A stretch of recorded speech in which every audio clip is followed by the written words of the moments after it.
Good evening, ladies and gentlemen. Thank you for joining us this evening. My name is Stephen Buffalo. I'm from the Samson Cree Nation up in Treaty 6. And tonight, we recognize we're in the Treaty 7 territory of the Blackfoot Confederacy, the Kainai, the Siksika, and the Piikani, as well as the Tsuut'ina Nation, the Stoney Nakoda tribes of the Chiniki, Bears Paw, and Wesley, and also the Métis region within Region 3. For our people, and all the people who came before us, and all the people who will come after us, and who all are here tonight, let's have a great discussion about our great province. I'd like to introduce a former junior breed teammate of mine, Bruce McAllister, your moderator. Thank you.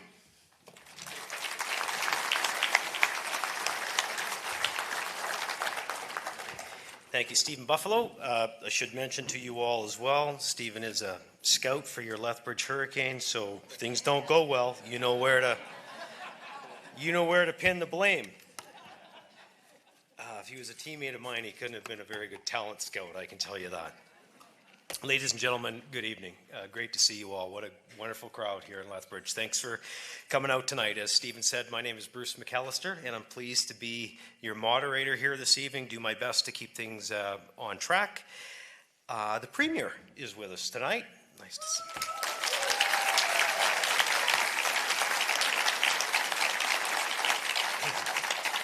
you. We have an amazing panel assembled. It's my job tonight to try and make sure you hear from them all at some point, although we want to hear from you more. I want to make sure that you get to hear from you hear from every one of them at least once, so I'll do that tonight. But like you, I should say, they're passionate about this province, and they've given us some time over the last few months to travel with us from city to city. I'm not even sure what number this is, maybe seven cities. So they've given a lot of time, and they bring a lot of expertise and perspective. So we're really, really happy to have them. I'll introduce them momentarily. But again, thank you all for coming. The point of the evening from our perspective tonight is to get your perspective on the issues. It's been an interesting 10 years or so with Ottawa, so that's what we're here to talk about tonight. Some of the things, the way they're structured, what we might do differently, what your opinions are of those. A couple of housekeeping rules. I know this won't apply to the great majority of you here tonight, but I have to say it every time we do this. Please be respectful. Mind your language. Don't use any that Stephen might have in the dressing room way back when. We ask that you limit yourselves to one question at the microphone, and that is so we can hear from as many of you as possible, and I'll explain a little bit more about that as we get set up here. We'd like the questions to be on topic as well. So the evening will be separated into 7 sections. We'll play these videos, and then we'll discuss that video, and we'll have some time at the end as well if something to do with Ottawa didn't come up, or if we ran out of time in a particular section and you want to address it at the end. So again, more to come on that, but before I explain any more, let's meet our panel. First of all, please welcome the Premier of Alberta, the Chair of Alberta Next, Premier Smith. We have MLA Brandon Lunty with us. Brandon, thank you. MLA Tara Sawyer, recently elected in Olds Didsbury Three Hills. Dr. Benny Zhu is here, a registered acupuncturist, 30 years experience. The President of the Business Council of Alberta, Adam Legg, is here. The President and CEO of the Indian Resource Council of Canada, you've met him already, that's Stephen Buffalo. From the University of Calgary, an economics professor, fiscal policy expert. It's really fun to listen to him and Premier talk about issues. Dr. Trevor Toombs with us tonight. The Honourable Bruce MacDonald, former Alberta Court of Appeal Justice from 2009 to 2023. Bruce.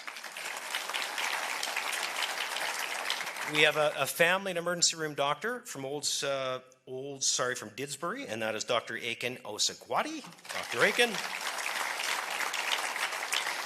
Pretty strong rural advocate, certainly, is MLA Glenn Van Dyken, who we'll hear from tonight as well. Glenn. Another leader in agriculture, Melody Garner-Skiba, will talk to us about agriculture. Melody, welcome. The chair of the Premier's Council on Multiculturalism is Sumita Aman. Please welcome her. From the Fraser Institute, Andrew Judson. The president and CEO of Whitecap Resources is Grant Fagerheim. And we have a few panelists away tonight, Minister Rebecca Schultz and Michael Binion. We always miss them, but anyway, you all will have to pick up the slack tonight, okay? So maybe to set the stage for us, to set the scene a little bit, as I mentioned, it's been an interesting decade dealing with Ottawa. So these are some of the issues we're going to discuss about what some of the alternatives might be, what some of your suggestions might be. Before we get into that, let's welcome Premier Danielle Smith to greet you.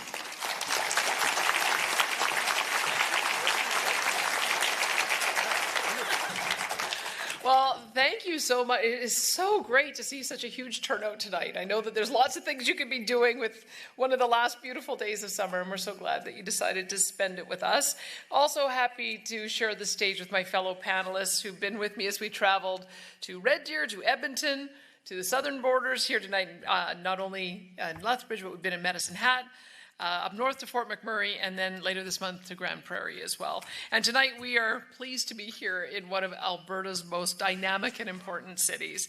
Lethbridge punches far above its weight as one of the most important agricultural regions in Canada, as the home to a world-class university, Canada's first regional quantum computing lab, and a top-ranked polytechnic institution that helps to shape Alberta's skilled workforce and support our economic growth, and as one of the most strategic transportation and logistics centers in the province. We know that billions of dollars worth of goods flow north and south through Lethbridge each year, thanks to this critical location along critical trade corridors.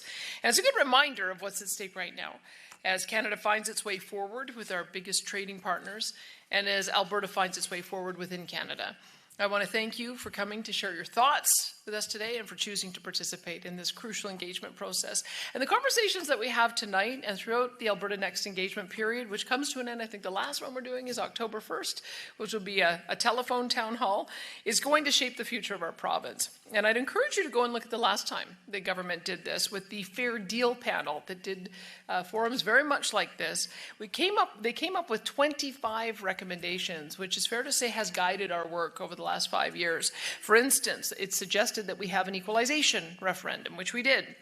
The panel wanted us to reduce internal trade barriers, and we have done that across the country. Wanted us to create economic corridors, and we have signed many economic corridors agreements. They wanted us to challenge federal legislation in our areas of jurisdiction, and I think we've got about 15 lawsuits going in that regard. They wanted us to establish a chief firearms officer, which we did. Create a presence in Ottawa, which we have. They wanted us to diversify our energy sector, which we have done so in spades. Relentlessly pursue more market access. Check that box too. And of course, the idea for referenda and citizen-initiated referenda also came out of that process. And that's just the kind of example of ideas that have come out of this kind of process. So as Bruce said, for the last 10 years, Ottawa has taken direct aim at Alberta's core industries, from C-69 to the tanker ban, the oil and gas emissions cap, which really works like a production cap, and their net zero mandates on electricity and vehicles. In just the last 10 years alone, more than $500 billion of global investment capital destined for our resource sector has disappeared. It's cost us hundreds of thousands of jobs, hundreds of billions in GDP and resource royalties that would have gone to help us pay for our growing demands in healthcare, education, and infrastructure. If Canada is to be a strong and unified country, it must include a strong and sovereign Alberta within a united Canada, able to pursue our own potential without being held back by our own country. So regardless of what each of us believes about these issues or which path we think is best, we as Albertans must be able to respectfully debate and discuss these issues here with friends and family members and neighbors. And I know that if we do that, in the end, our province will find the best solutions for the immense challenges that we face and come out stronger and freer than ever. I will always put my faith in Albertans to find the right path forward. I trust you. And I look forward to hearing from you tonight and from all Albertans across the province as we finish this process. Back over to you, Bruce. Thank you.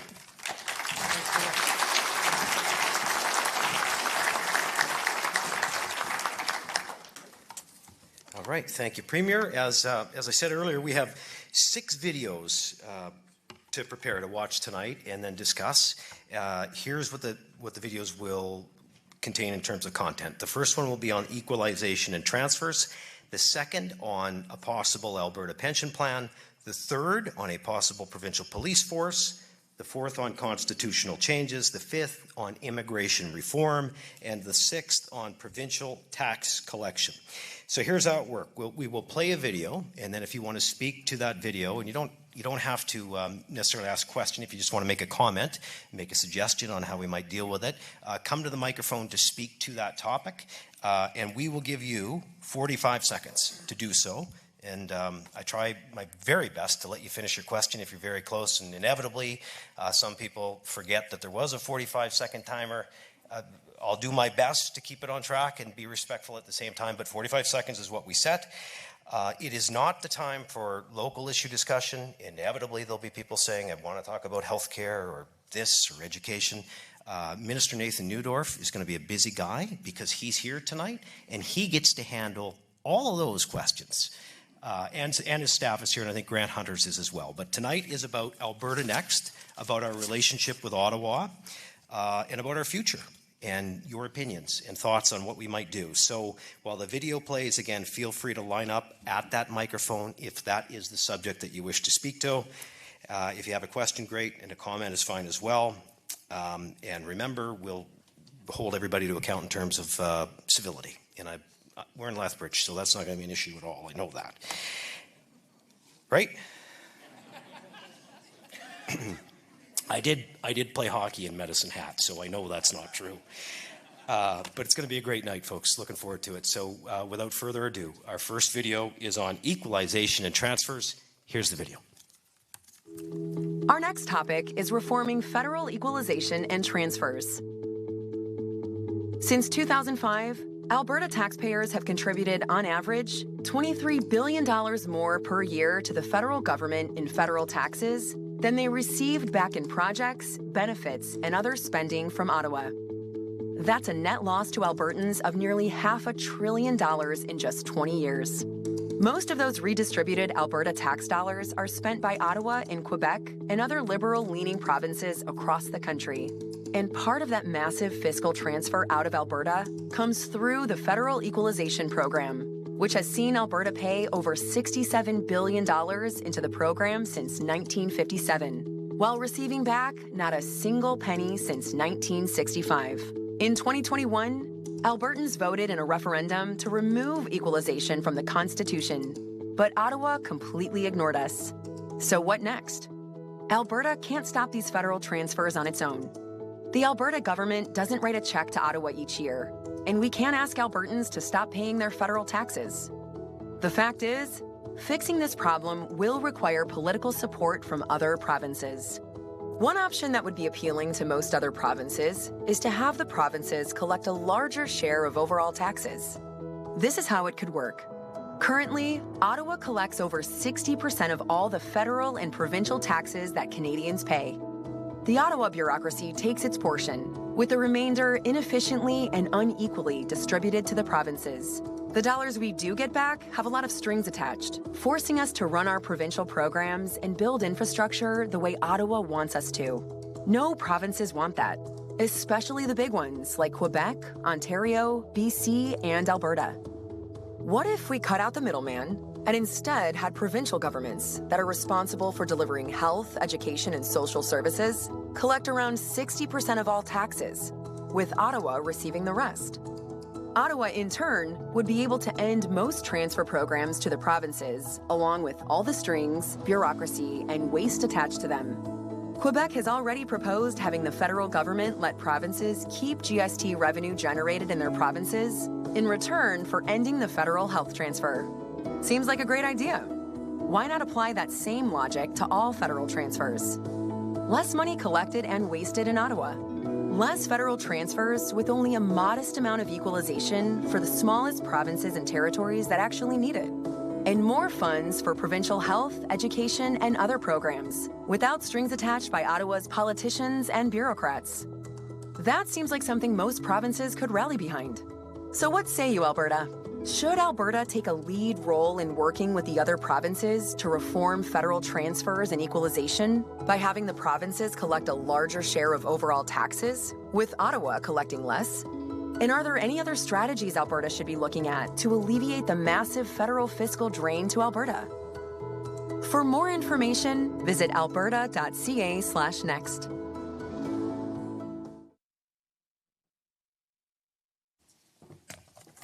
Okay.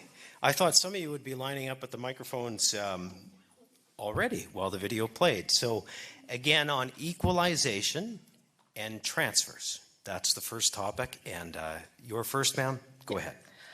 Hi. I was just wondering, I know that you, Madam Premier, have commented on the fact that often Alberta does not feel seen within our country of Canada. And because of that, I know that you would never want your own citizens to feel that way within our own province. So I was just wondering if we could hear from the member on the panel who doesn't feel like we should be changing how taxes are collected and why. Okay. Did somebody hear the rest of that question? Ma'am, could you just repeat the question? Did it have to do with equalization and transfers?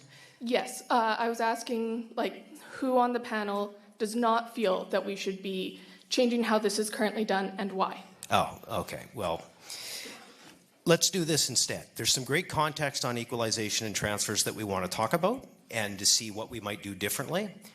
Why don't we go to the professor first and ask him? Dr. Toom, could I ask you to add some context to this lady's question and equalization and transfers in general?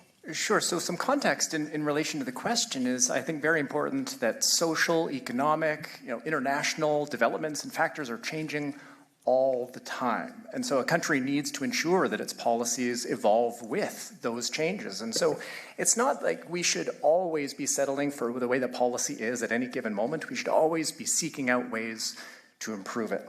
At least in terms of fiscal policy and equalization in particular. This is a very important set of issues, and not just for Alberta. We've been having disputes in Canada throughout our history on how federal public finances are structured, how transfers are structured. And Canada's very diverse. Economies and cultures and histories differ so much from one part of the country to another that it's hard to balance all of these different issues and interests. And so typically throughout history, you have different regions at different times raising concerns about different features of the transfer systems, and typically the federal government responds with reforms. And often there's a lot of compromise involved in there as well. But right now, we've had the current equalization formula in place for nearly 2 decades, which is going on the longest period of no substantive change to that program in history. Typically, we make substantive changes every 5 years or so. And it's not just Alberta that's raising concerns here either. At an event this morning, actually, that the School of Public Policy hosted, we had the leader of the Parti Québécois. And if the polls are any indication, that's potentially the next premier of Quebec too. And even he raised a lot of concerns with fiscal arrangements. And it might surprise some here today, concerns around equalization in particular, noting that receiving money is never a good thing from an economic development perspective. Or going on to say that we must be careful with money that comes out of the sky because it kills entrepreneurship. And so there's a lot of changes that we could make to programs like equalization. I certainly have a lot of ideas. Other members of the panel have ideas as well, but that's kind of what we want to hear from you tonight, like what your ideas might be for how Alberta should approach these issues. All right, Dr. Toom, thank you for kicking us off. Thank you for the question. We'll go to the other microphone over here. Hello, I'm Katie Aurora, and I find this video to be incredibly hypocritical and kind of propagandistic. It really misrepresents how equalization even works and ignores the fact that a big part of the reason why we do not get equalization payments is just the fact that we refuse to adopt similar tax policies to other provinces.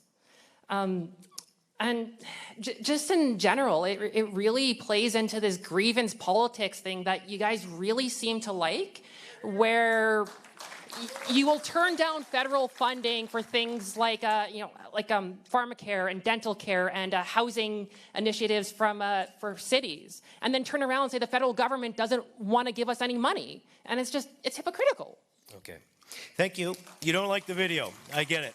However, Premier, sometimes you like to respond to some of this on equalization, and Trevor raised a good point about Quebec. Is there anything you want to touch on?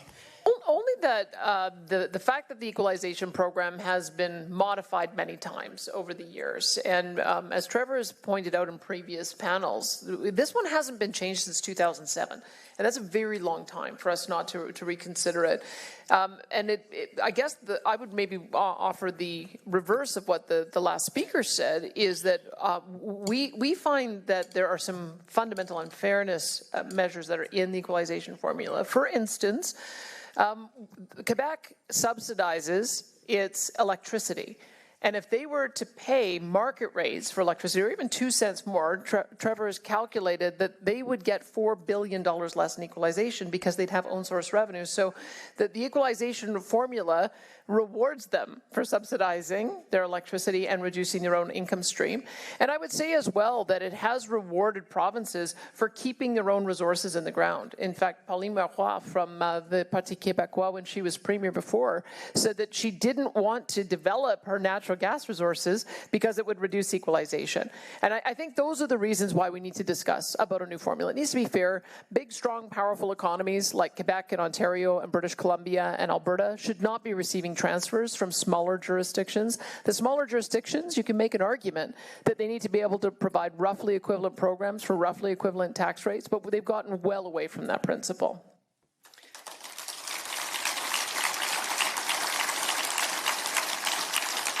On equalization and transfers, go ahead. I've been following a few YouTubers like Mr. Sunshine Baby and Moose on the Loose and things like that. And I find that we pay 5 times more taxes than any other province. And with the equalization payments, that I think that is part of the taxes. And Ottawa keeps taking our money and they don't care about Alberta.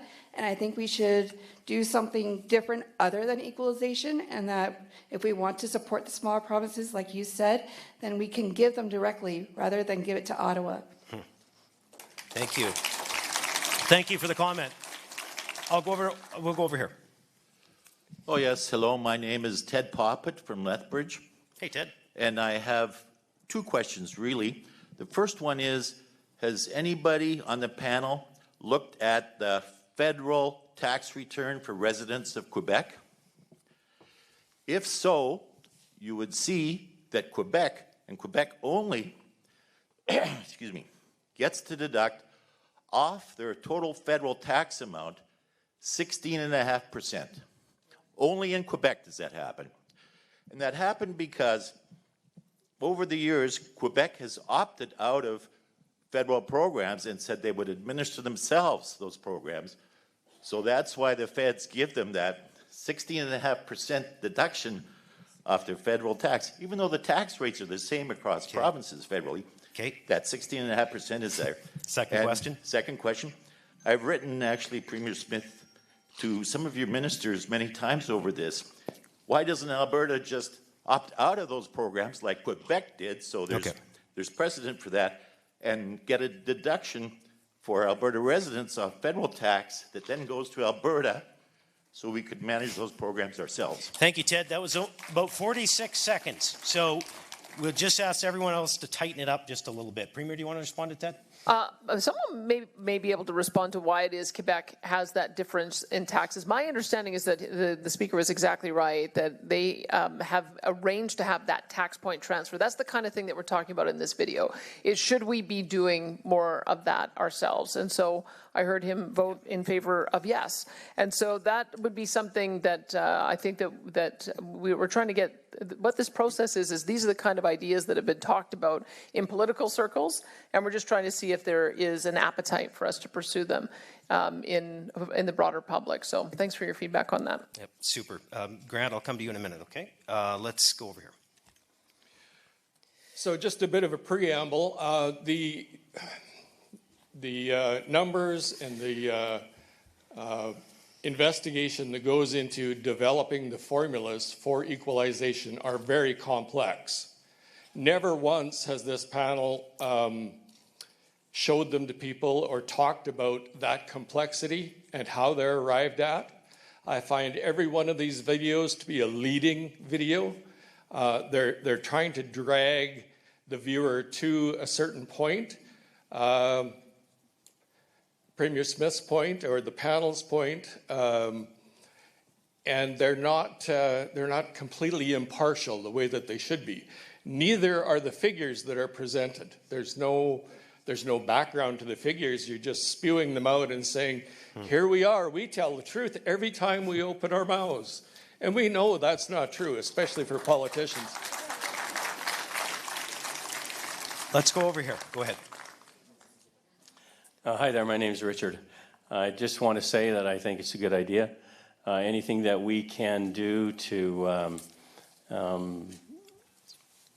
put some distance between us and Ottawa is a good thing. Anything that we can do to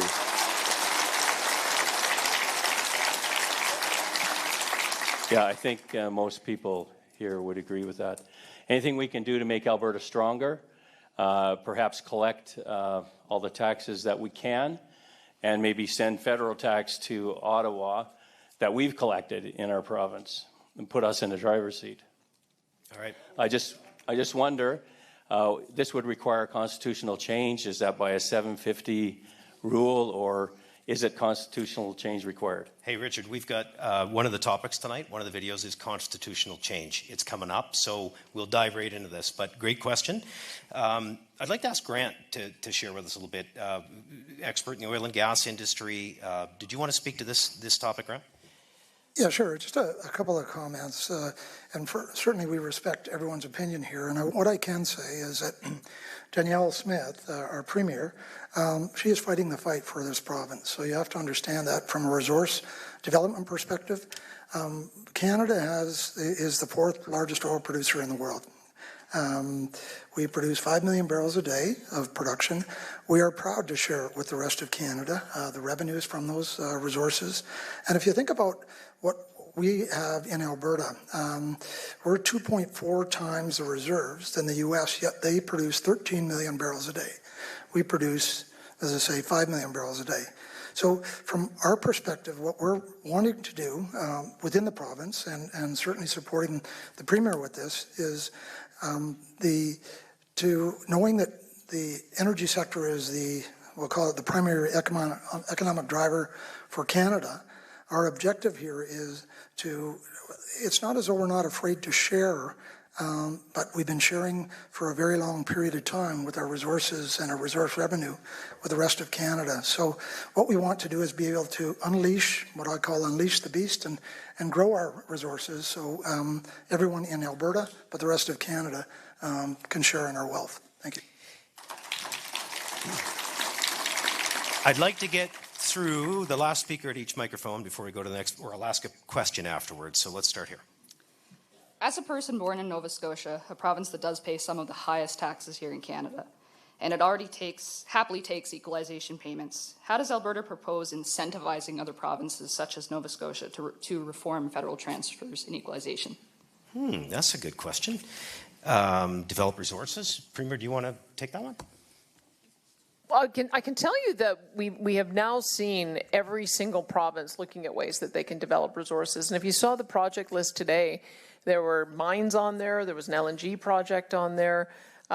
Tim Houston in Nova Scotia has lifted the fracking ban, and he's looking at developing natural gas not only for his own use but also for export to Europe.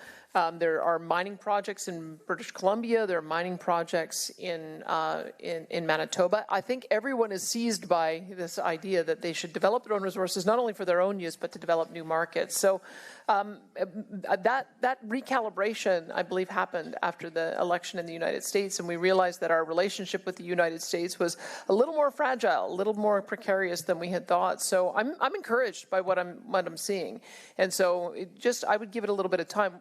The other part I would say is that the smaller provinces are just going to have some difficulty in being able to provide the same level of programs for the same tax rates, just because you get economies of scale by being larger. That's why I think it's so offensive to jurisdictions like Newfoundland and Labrador, who's one of the most indebted jurisdictions and has one of the smallest populations, that they're considered a net payer into Confederation and Quebec is a net recipient. I don't think this program was ever designed to have Newfoundland and Labrador, who has done the work of developing their resources, now get punished by having to transfer that wealth to a big, powerful province like Quebec. And that's part of the reason they've launched a constitutional challenge to it, joined by British Columbia as well as Saskatchewan, because they don't think that's fair either. So I think that's part of the reason why we need to have this conversation and be able to fix it. You bet. It reminds me of a story about the ant and the grasshopper. Over here for the last question. Hi, Kevin McBeth from Lethbridge. I just want to make sure I understand, because I actually was able to take a course with Dr. Trevor during the pandemic explaining that very difficult formula built on fiscal capacity and need. And I appreciate that in 2007, Stephen Harper and Jason Kenney, Calgary residents and Conservatives, formed that policy that, as has already been addressed, actually lets Quebec put a thumb on the scale. I would like to know what happened when we decided to take our already low corporate taxes and personal rates and cut them down, reducing our fiscal capacity compared to the fiscal average, and what would happen if we had still maintained those tax levels as still the lowest in Canada, and how that would actually benefit provincial coffers and actually not allow as much money to be transferred to the federal government. Okay, so you think raising taxes may mean more revenue? Trevor, do you want to? Yeah, quick answer is it wouldn't actually do anything directly to how much different provinces would receive in equalization. Wouldn't matter for Alberta qualifying or not. There'd be some subtle, indirect second-order effects that we can talk about afterwards, and I won't waste anyone's time, but there's really no direct connection between either our corporate rate or even our sales tax rate and how the equalization formula works out. This is a very interesting part. We're going to wind this one down, roll another video shortly, but we do a straw poll in the room on each subject. And it never seems to line up with the microphone, at least at the beginning of the evening. So here's the question. Should Alberta take a lead role in working with the other provinces to reform federal transfers and equalization? Who says yes? Who says no? Pretty decisive. Thank you. So we're through one topic. The next subject we'll talk about, and we'll play a video to set up, is the Alberta pension plan. Here you go. Our next topic is creating an Alberta pension plan with the same or better benefits than the Canada pension plan. With a younger and more productive workforce, Alberta workers contribute about $3 billion more each year to the Canada pension plan than Alberta seniors receive in benefits. Alberta has the constitutional right to exit the CPP.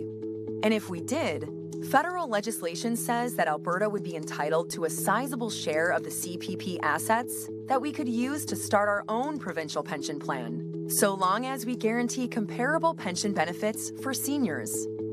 Quebec made the decision to start its own pension plan decades ago, and they have an agreement with Ottawa so that all retirees receive their full pension benefits, whether they worked in Quebec, retired there, or some mix of both.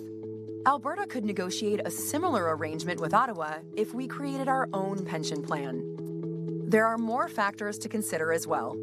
Currently, virtually all investment decisions and management of the CPP is conducted by folks working in Ottawa and Toronto rather than Alberta. While the CPP's mandate is to maximize pension returns, in recent years, the CPP annual reports have shown an increasing focus on emissions reductions and DEI concerns, which do not always result in the highest rate of returns for the pension plan. CPP management has also become bloated and expensive. 20 years ago, the CPP had only 150 employees, with operating costs of $118 million. Today, it has ballooned to more than 2,100 employees, with operating costs of about $6 billion. If Alberta opted to commence its own pension plan, the fund would be managed out of Alberta by Albertans, and investments could be focused exclusively on maximizing returns rather than adjusting for carbon dioxide and DEI-related objectives. With that all said, the CPP has consistently generated healthy returns and is a stable and critical source of income for seniors in Alberta and Canada. So, what are the benefits of Alberta choosing to withdraw from the CPP to create its own pension plan? 1. A big upfront payout. Alberta would get back a significant lump sum by exiting the CPP. The chief actuary in Ottawa has indicated our share would be at least $140 billion.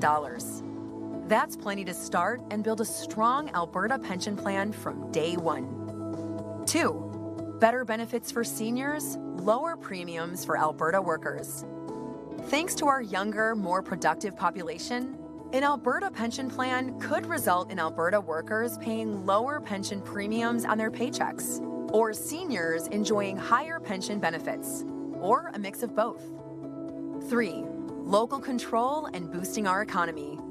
An Alberta pension plan would be managed right here at home, creating more jobs and growing Alberta's financial sector.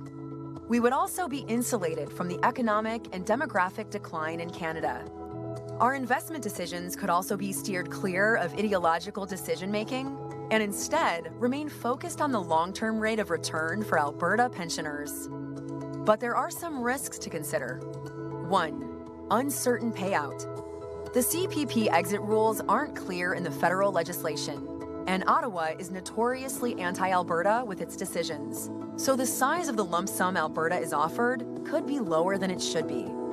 This could result in a lengthy court battle with the federal government, and it could lower our ability to increase benefit payments for seniors or lower premiums for workers. 2, long-term risk. As with any pension plan, if the plan is mismanaged or Alberta's economy and demographics fall behind Canada, premiums would have to rise in the future in order to guarantee our seniors the same benefits they enjoy today under the CPP. Regardless, as with Quebec, Alberta's government would still be able to guarantee that an Alberta pension plan provide the same or better benefits to Alberta seniors as they now enjoy under the CPP. 3, portability concerns. The Quebec pension plan and CPP have an agreement in place to ensure pensioners get the same single pension, regardless of where they worked or lived in Canada during their career. Alberta would expect a similar arrangement with Ottawa, but it is not guaranteed. So, should Alberta withdraw from the CPP and use Alberta's portion of the CPP to create our own Alberta pension plan? Or should we continue with the CPP as we do now? Looks like the lineups have grown a little bit on this issue. So here we go. Start here. My husband was the chair of the Special Forces Pension Plan for many years, and he was also on the executive for a total of 11 years. This included several conferences and connections built with pension people from around the world. He completed the Canadian Securities course as well. He remains very interested and continues to monitor pension plans. The Canada Pension Plan is considered to be the gold standard in pension plans. Albertans have not been fully informed about the liabilities owing to the CPP if the NAPP is started. The true costs either haven't been established or are not shared with the public. My question is to the Premier. You told Albertans during the last campaign that you would not pursue an Alberta pension plan. Will you now call an election so that Albertans can vote on your actual plans rather than the misinformation given in the previous campaign? Well, that's what... No to the election, But that's what this is all about. I mean, the first panel said for us to do a report and then put it to the people in a referendum if they wanted to have an APP. And so we're trying to gauge whether people even want to have that vote. So we did the report. We put the money out as what we thought Morneau Chappelle thought the transfer would be. The federal government came back with an actuarial report, which was a little closer, I think, to what Trevor Toom's calculation would be. And we're trying to gauge whether people want to have this go to a vote. And if they do, we'd put it to a vote of the people through a referendum in the spring. But that's what this whole process is about. To your point, though, about the CPP, I often feel like sometimes people have a kind of a mythical memory of how things used to work as opposed to how they work today. And when it first began, it was a passive fund. It was managed based on ETFs with a very small management expense ratio. And it really was one of the best in the world. I spoke recently with somebody who was talking to the head of the Norway fund, and they actually said that the CPP is not very well run. They have a discretionary investment policy. They have too many actively managed assets. They have a risky investment portfolio with a high proportion of non-marketable investments.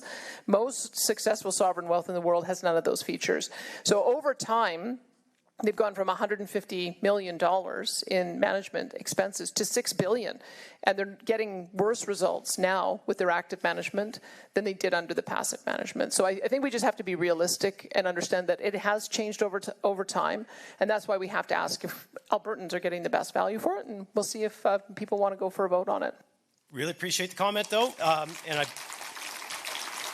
I know we're going to go to Trevor and we're going to go to Andrew on this in a minute, but first there's some long lines, so let's go over here. Hi, I'm Maria Fitzpatrick. I'm a senior.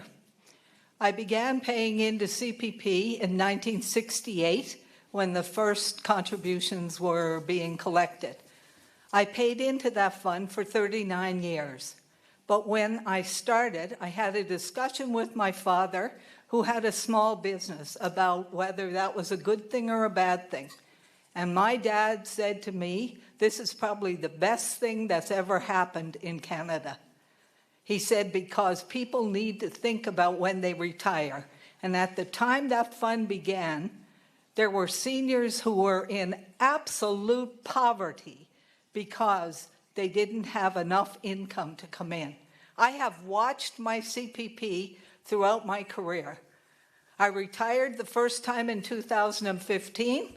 I retired the second time in 2019. Do not touch my CPP. I want to know when you are going to stop playing with this absolutely ludicrous idea of an APP. And if you want to look at the costs, look at the number of the change in population in Canada from when it began to now.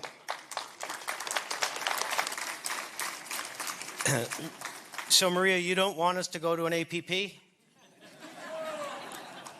Thank you. But what I must say is you cannot opt out of the Canada Pension Plan without offering equal or better benefits. Right. So any current recipient of CPP benefits would get the exact same and probably better, because Alberta contributors have overpaid into the fund their entire lives, and so they would be entitled, in my view, to some kind of rebate on their overpayment. Okay.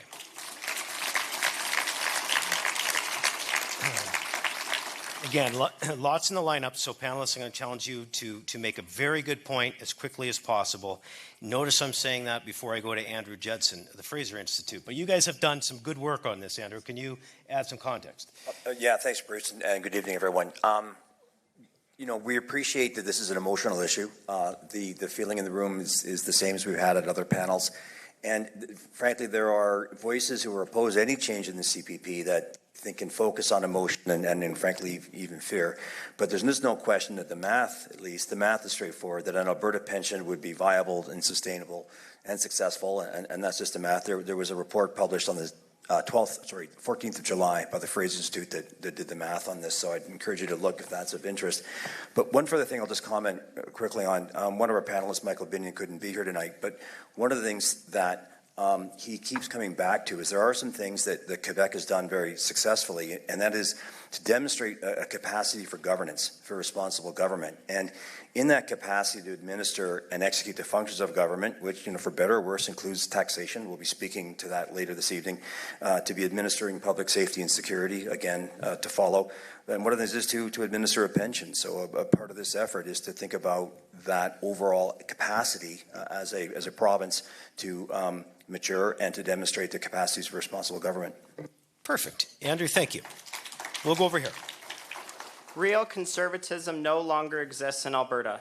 Since the 2023 provincial election, the United Conservative Party has turned from conservatism to reactionism to separatism. Nobody wants an Alberta pension plan. Nobody really wants to get rid of the RCMP. None of this is going to address the real concerns of Albertans. None of this is going to get a pipeline built. The UCP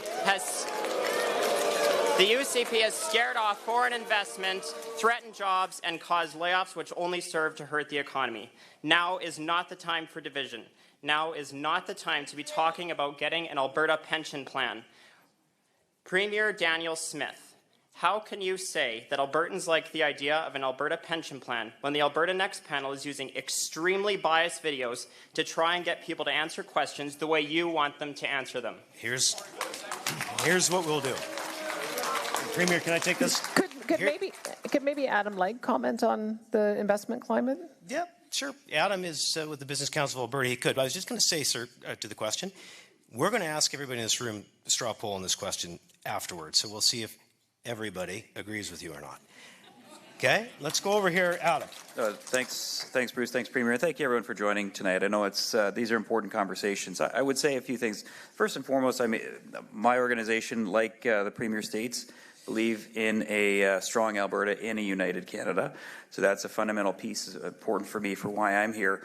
But it's also important because this is really tackling fairness and functionality in the country, because Canada is a work in progress. We haven't quite figured it out yet. It's still, despite our age as a country, we still need to make sure we're fair, treating our provinces fairly, our people fairly, and that the country functions well.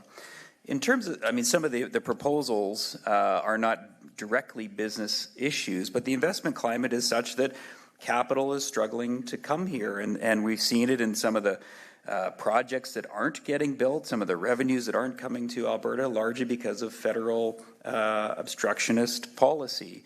And to send a message to Ottawa that this is just, we are not happy with this. We want to see the things change, but we want to stay a strong Alberta in a united Canada because we still need to do some work. There are some elements of the proposals you heard tonight that are very positive for a business climate. Immigration changes and having more control provincially, that's where we see the business needs and the population needs. I think that's greater control here is warranted. The pension plan could be a potential way for Alberta to differentiate itself, to attract and retain people if there are lower Alberta pension plan premiums. Same on the income tax collection. Crime, our organization just did some surveys of our members, and 94% of members felt that crime and safety was the #1 issue at a local level. So having an Alberta police force could substantially address some of those issues. But, we are critically invested in this province and seeing it succeed, and to chart the path where we can see policy get back to a reasonable level, get fairness and functioning of the country back to a more balanced state. So good. And I think we can be a very strong province so good. In Canada. Over here. Sorry. In Blackfoot, I am Peter Puta. You might know me as David Carpenter.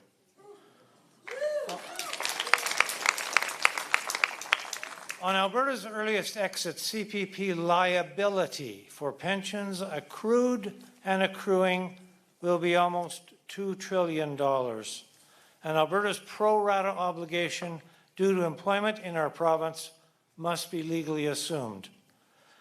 UCP continues to erroneously insist that Alberta is entitled to 53% of the CPP asset base, but have never once told Albertans that they, their children, and their grandchildren will be legally responsible for the debts those assets represent. Political question for the Premier. What is UCP's estimate of the share of the $2 trillion debt that 4.8 million Albertans will have to assume from 38.2 million Canadians so that the UCP might access these funds from CPP? We'll get to, go ahead and answer, Premier. I'm just going to ask everybody to tighten just a couple it up things. We did have a Morneau Chappelle report that said that we would be entitled to over $300 billion. In the video you saw, it said $140 billion, so that's a lot closer to the estimate that Trevor Tombe gave, and he can maybe talk about why he made that estimate. But I would say that there's a bit of a misunderstanding, I think, about how CPP is funded. It's funded by today's contributors, pay for today's recipients, and then whatever is left over goes to the CPP fund and then gets invested. And so today's contributors in Alberta contribute $9 billion. Today's recipients get $6 billion. So $3 billion year after year of Alberta ratepayers' money goes into the CPP to get reinvested. Not every other province has that same level of overage, and so we don't have a fully funded plan. It's just not the way the plan has been set up. It's set up as the you pay as you go, which is why the video suggested that there is a potential risk that if somehow it flips and we end up not being able to attract young people and create jobs, there is a risk that that amount of contributions will be lower. But I think Trevor Tombe also can tell you how much assets needs to be in the fund for it to be equally solvent to the CPP. It's a number that's a lot lower than you might think. Yeah, I guess I'll jump in right.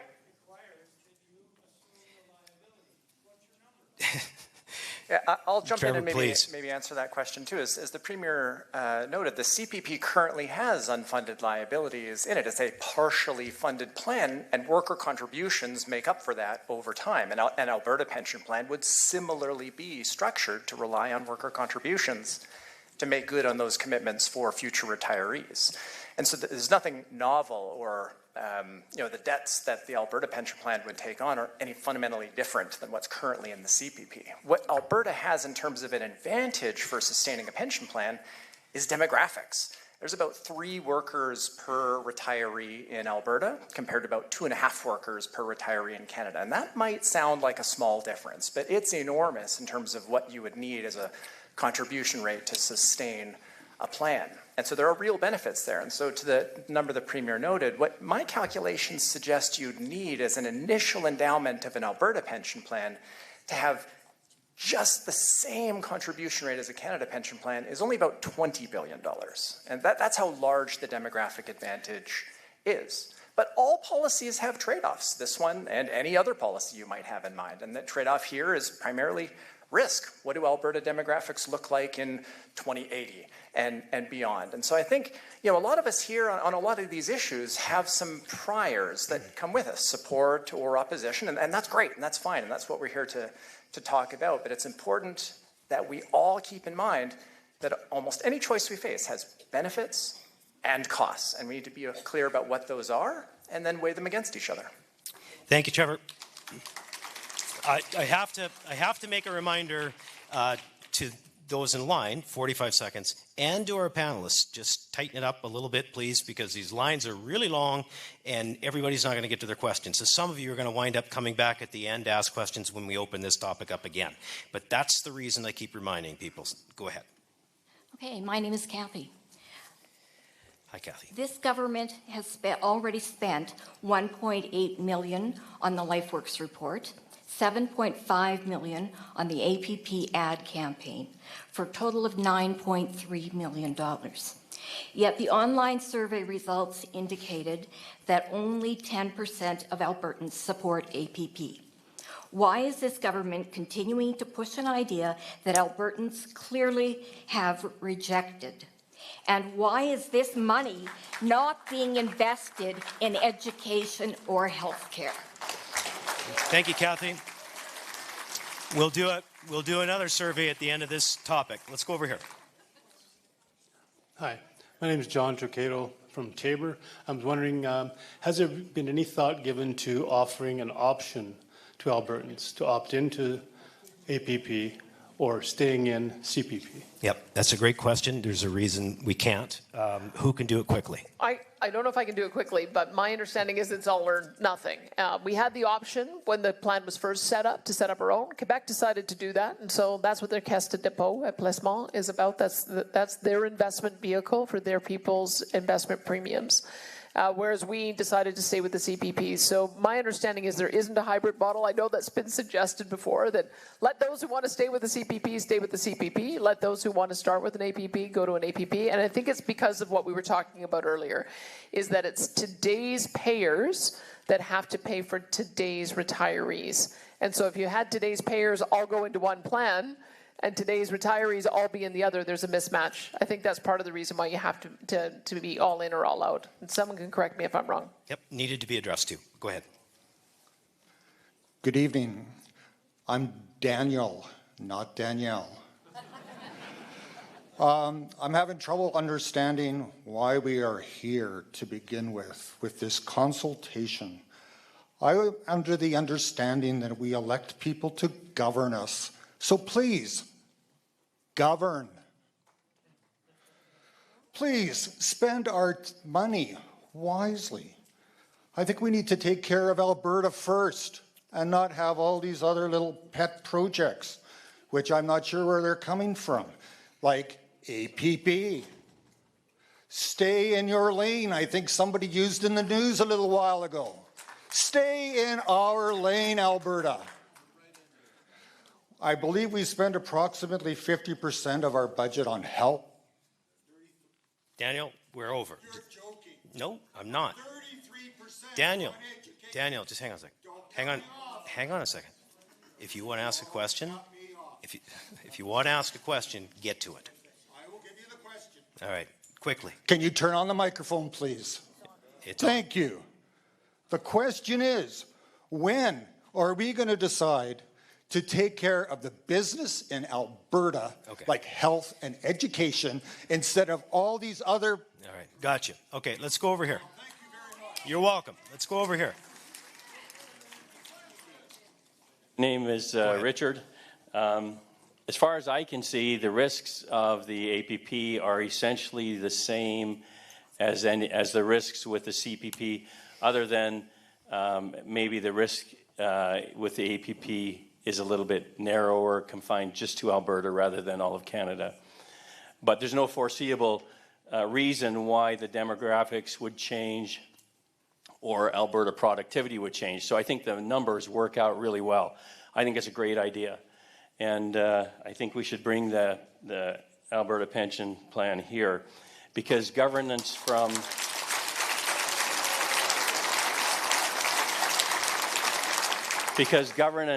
a distance is almost always worse than governance locally. Locally. Thank you. Okay, it's time to ask the question. Those of you that didn't get to it, we went over time.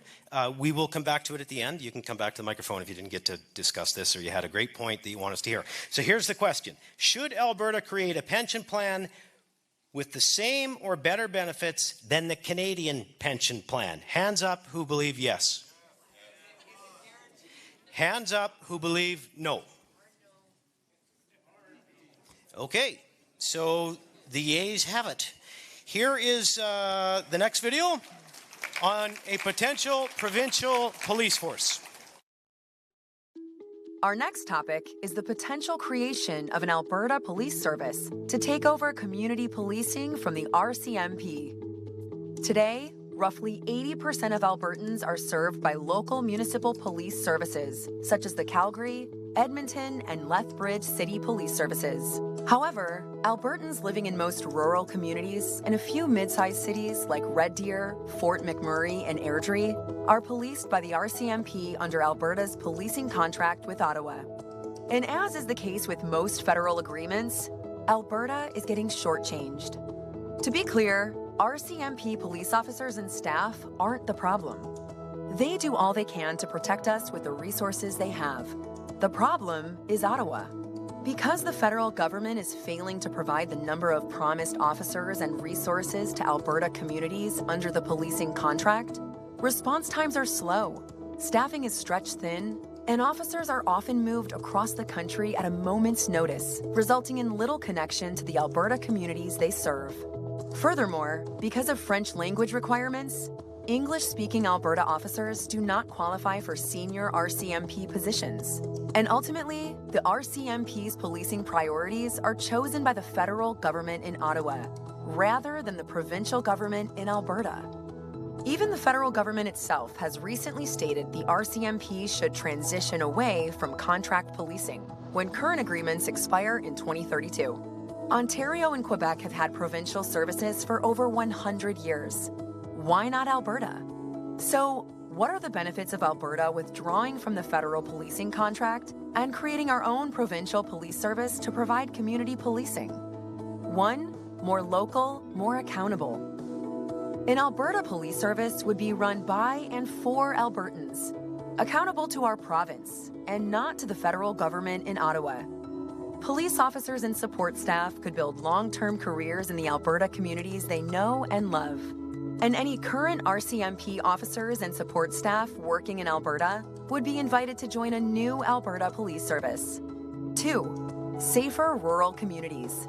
With local recruitment and stable placements, rural response times would improve considerably from where they are now, and coverage would become more reliable and tailored to each municipality and region. This is especially important in underserved rural Alberta communities. 3. Flexible, made-in-Alberta solution. Most Albertans already have local police services.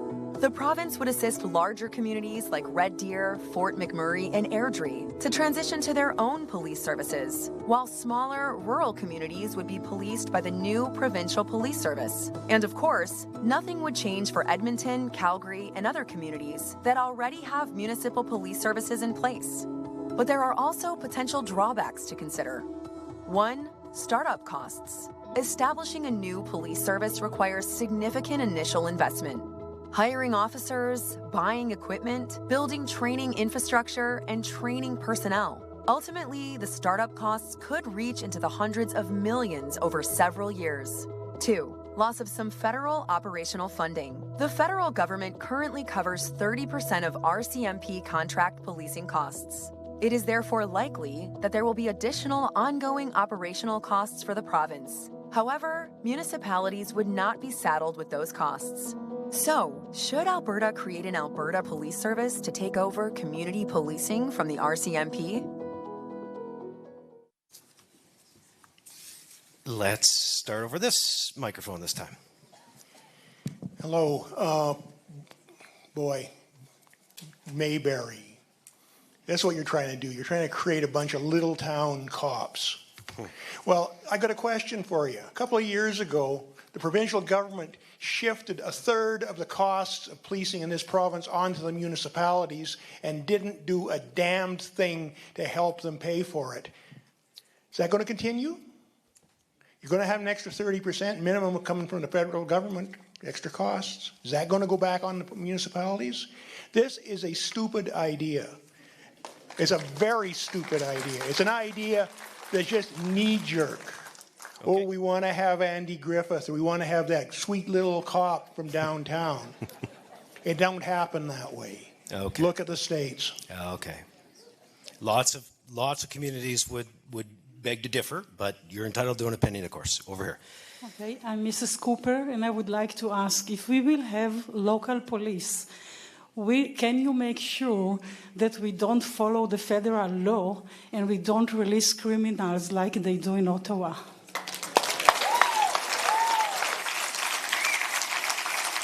Well, this is a perfect time to introduce you to Justice MacDonald, who can give us a little bit of history on Alberta Police, and also to the lady's question, Mr. MacDonald, on the catch and release system that the federal government employs and what we're able to do in Alberta. Okay, I'm going to try and keep it short in regard to our timing here. I have about 4 comments to make. First of all, Alberta did have its own provincial police from 1917 to 1932 when Ottawa unilaterally decided to withdraw the RCMP from Alberta as its provincial police. So Alberta was forced on very short notice to create its own force. It was called the Alberta Provincial Police, which ended up being very, very well regarded by Albertans as a professional force. Unfortunately, in 1932, the province's financial circumstances were dire, probably on the verge of bankruptcy, and so the force had to be folded, not for operational reasons, but for financial reasons. Number 2, we now know, as of March of this year, that the federal government, in a white paper it released, that is contemplating very seriously that the RCMP get out of contract policing altogether. So it's the way it looks now, it's not even going to be a choice for the province. They're going to have to do like they did in 1917 and get a provincial police force in place where the RCMP currently does the policing. The third comment I would make, this is I think our 6th or 7th town hall, and in the areas that are currently policed by by the RCMP when we do our straw polls, the support for an Alberta Provincial Police is anywhere from 90 to 100%. So I think that tells you a lot about the people that out in the areas, not Lethbridge, you have your own police force here, not Calgary where I'm from, we have our own police force, but they're very concerned, and part of that problem is that the RCMP is constantly undermanned. Lastly, with respect to the catch and release, that's nothing the police have any control over. That's in the courts, and specifically that's governed by the Criminal Code of Canada and the provisions dealing with bail reform. Now, I know our Premier is working with other premiers to try and get Ottawa to change those so it makes bail, particularly for dangerous offenders, much more difficult to obtain. All right. Packed a lot in there, but it was worth it. And I'll come to a couple of more on rural crime in a second, but let's go to the lines. So, sorry, go ahead. Good evening. Thank you for all your work you're doing. My question would be, if we have our own police force, would we have more control over our legal gun owners not being harassed by Ottawa as much?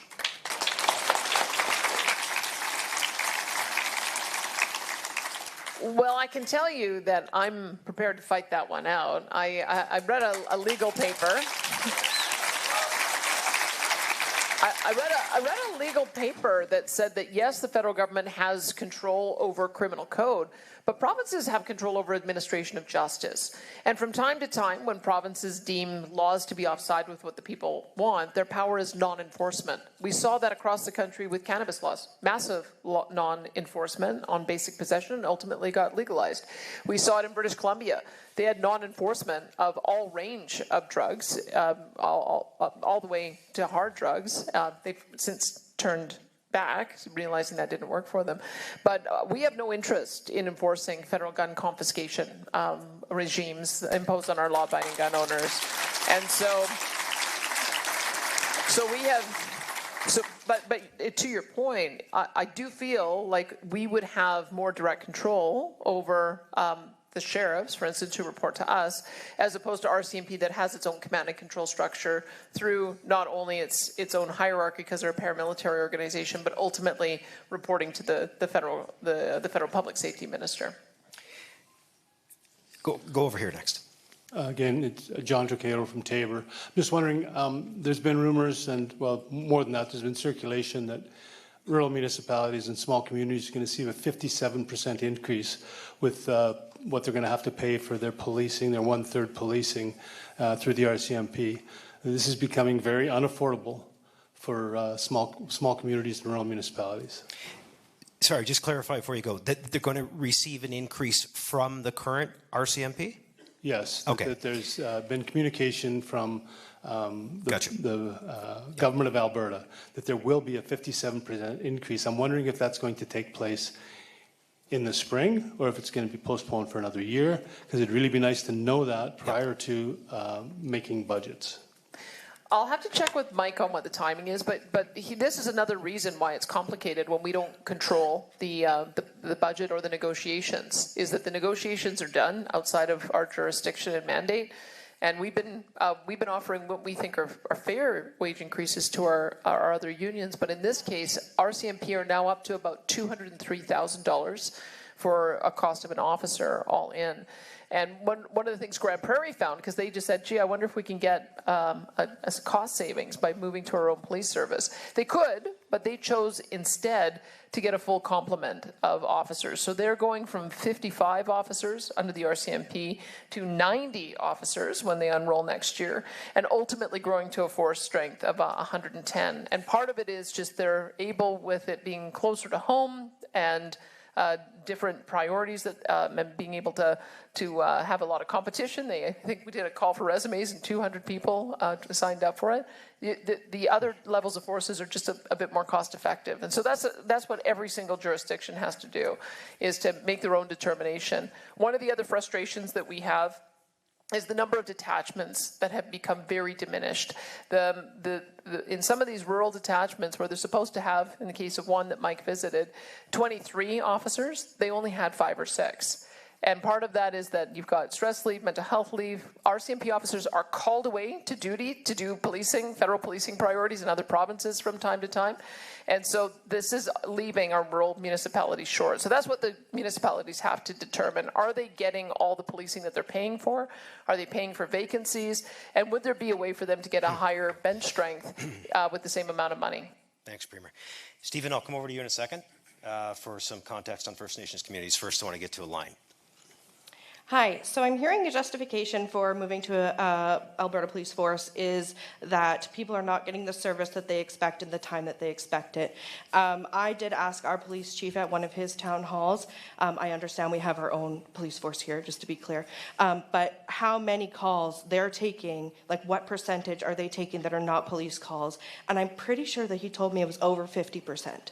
And so I'm just wondering, what kind of support services could be put in place, which is your jurisdiction, to offload that?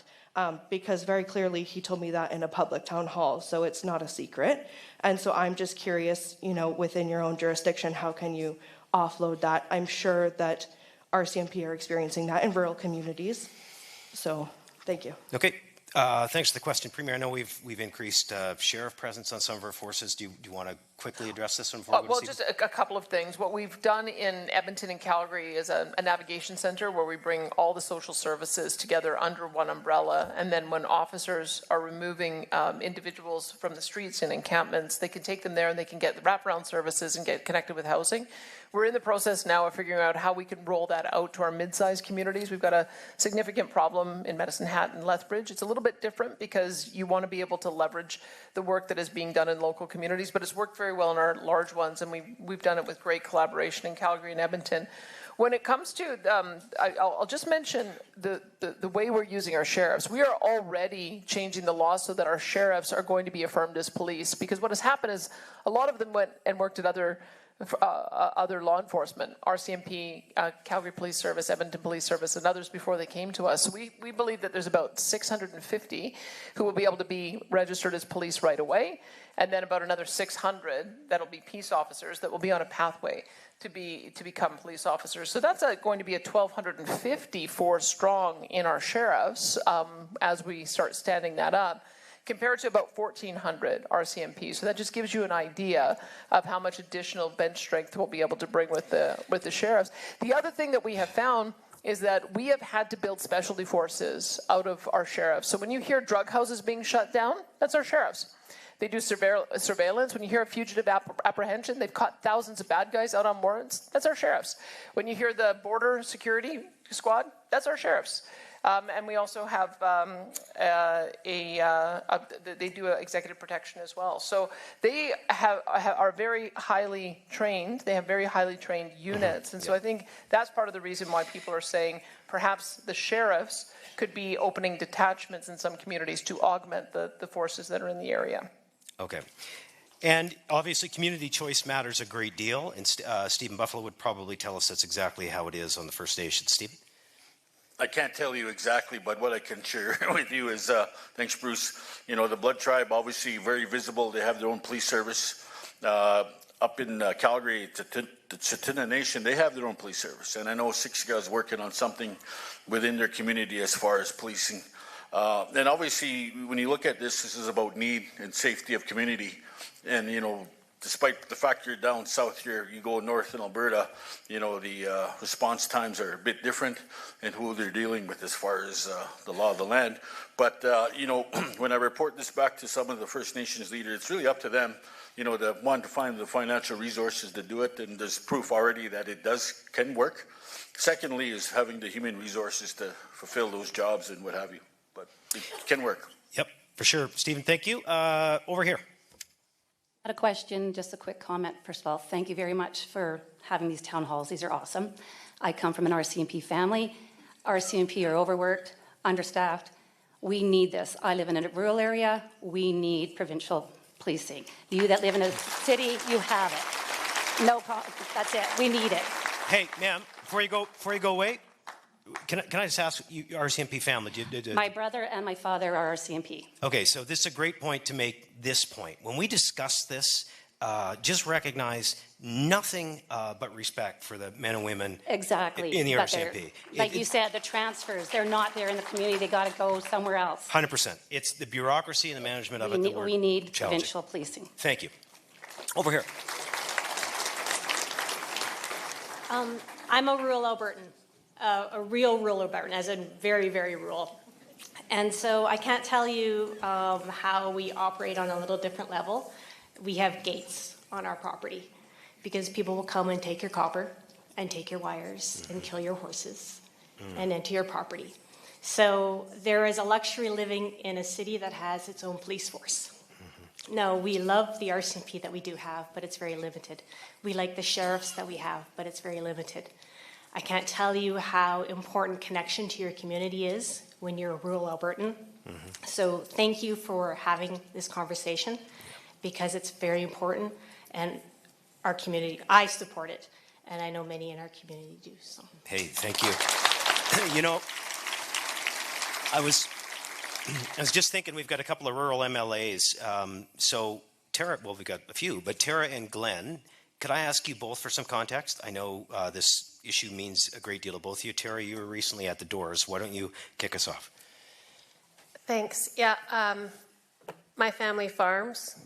We've experienced the issue with rural crime, and it is very difficult because our RCMP, the distance, the response, sometimes they, more often than not, they can't come because they're too late. And I'll keep it short. I won't tell the story of chasing down the criminals and him telling me to stop. And but what I will say, when I was at the doors, because I'm representing a rural riding, I was already well aware of the problem. But I did speak with a retired RCMP officer. I was at his door, and he was just like the lady who spoke. He was fully in support because there aren't enough of them. And he had very clearly said things have changed to the point, actually, he discouraged his son from joining. He was a very proud RCMP officer. Another door was a gentleman who actually is with Calgary Police, but he lives in the rural town because that's where he wants to be. He also said he sees the need because he lives in the community that is underserved. Glenn from north of Edmonton, what do you hear in your area? Yeah, good. Thank you, Bruce. So I come from north of Edmonton, constituency that's just about 4 hours drive from one side to the other. Rural crime is a concern that's been probably elevated over the last 10 years that I've been an MLA. But the one thing that I'm responsible for is to ensure that we can have in place the best enforcement possible. When it became evident that the federal government was looking at ending contract policing with the RCMP in 2032, it's paramount that as elected representatives we ensure that we're ready for if that would happen. And it would, for myself and for my constituents, I think it would be irresponsible for the government not to take a look at options going forward and to do the best that we can to ensure that that would be a seamless transition if it was to happen. Let's get one more in on this subject. I'm a radical conservative Albertan, but I grew up in Ontario where the OPP was the local constabulary. I'm 100% behind getting an Alberta police force, just 100% behind it. I took many rides home in those old PP cruisers at night, but they were good. Hey, don't go away. Come back. Sir, I've got to ask you a question. Do you know who Roscoe P. Coltrane is? Yeah, I do. You do? I also have 2 active relatives that are RCMP officers and 4 uncles that have retired. Well, thanks to all of them. Thank you. Okay, here's the question, folks. Should Alberta create an Alberta Police Service to take over community policing from the RCMP? Who says yes? And who says no? Besides the guy that came up and said we'd all say no. Sorry, shouldn't do that. Okay, the next subject is the constitutional changes. Let's go to that video. Our next topic is Alberta taking a lead role in working with other provinces to pressure the federal government to amend the Canadian Constitution to empower and better protect provincial rights.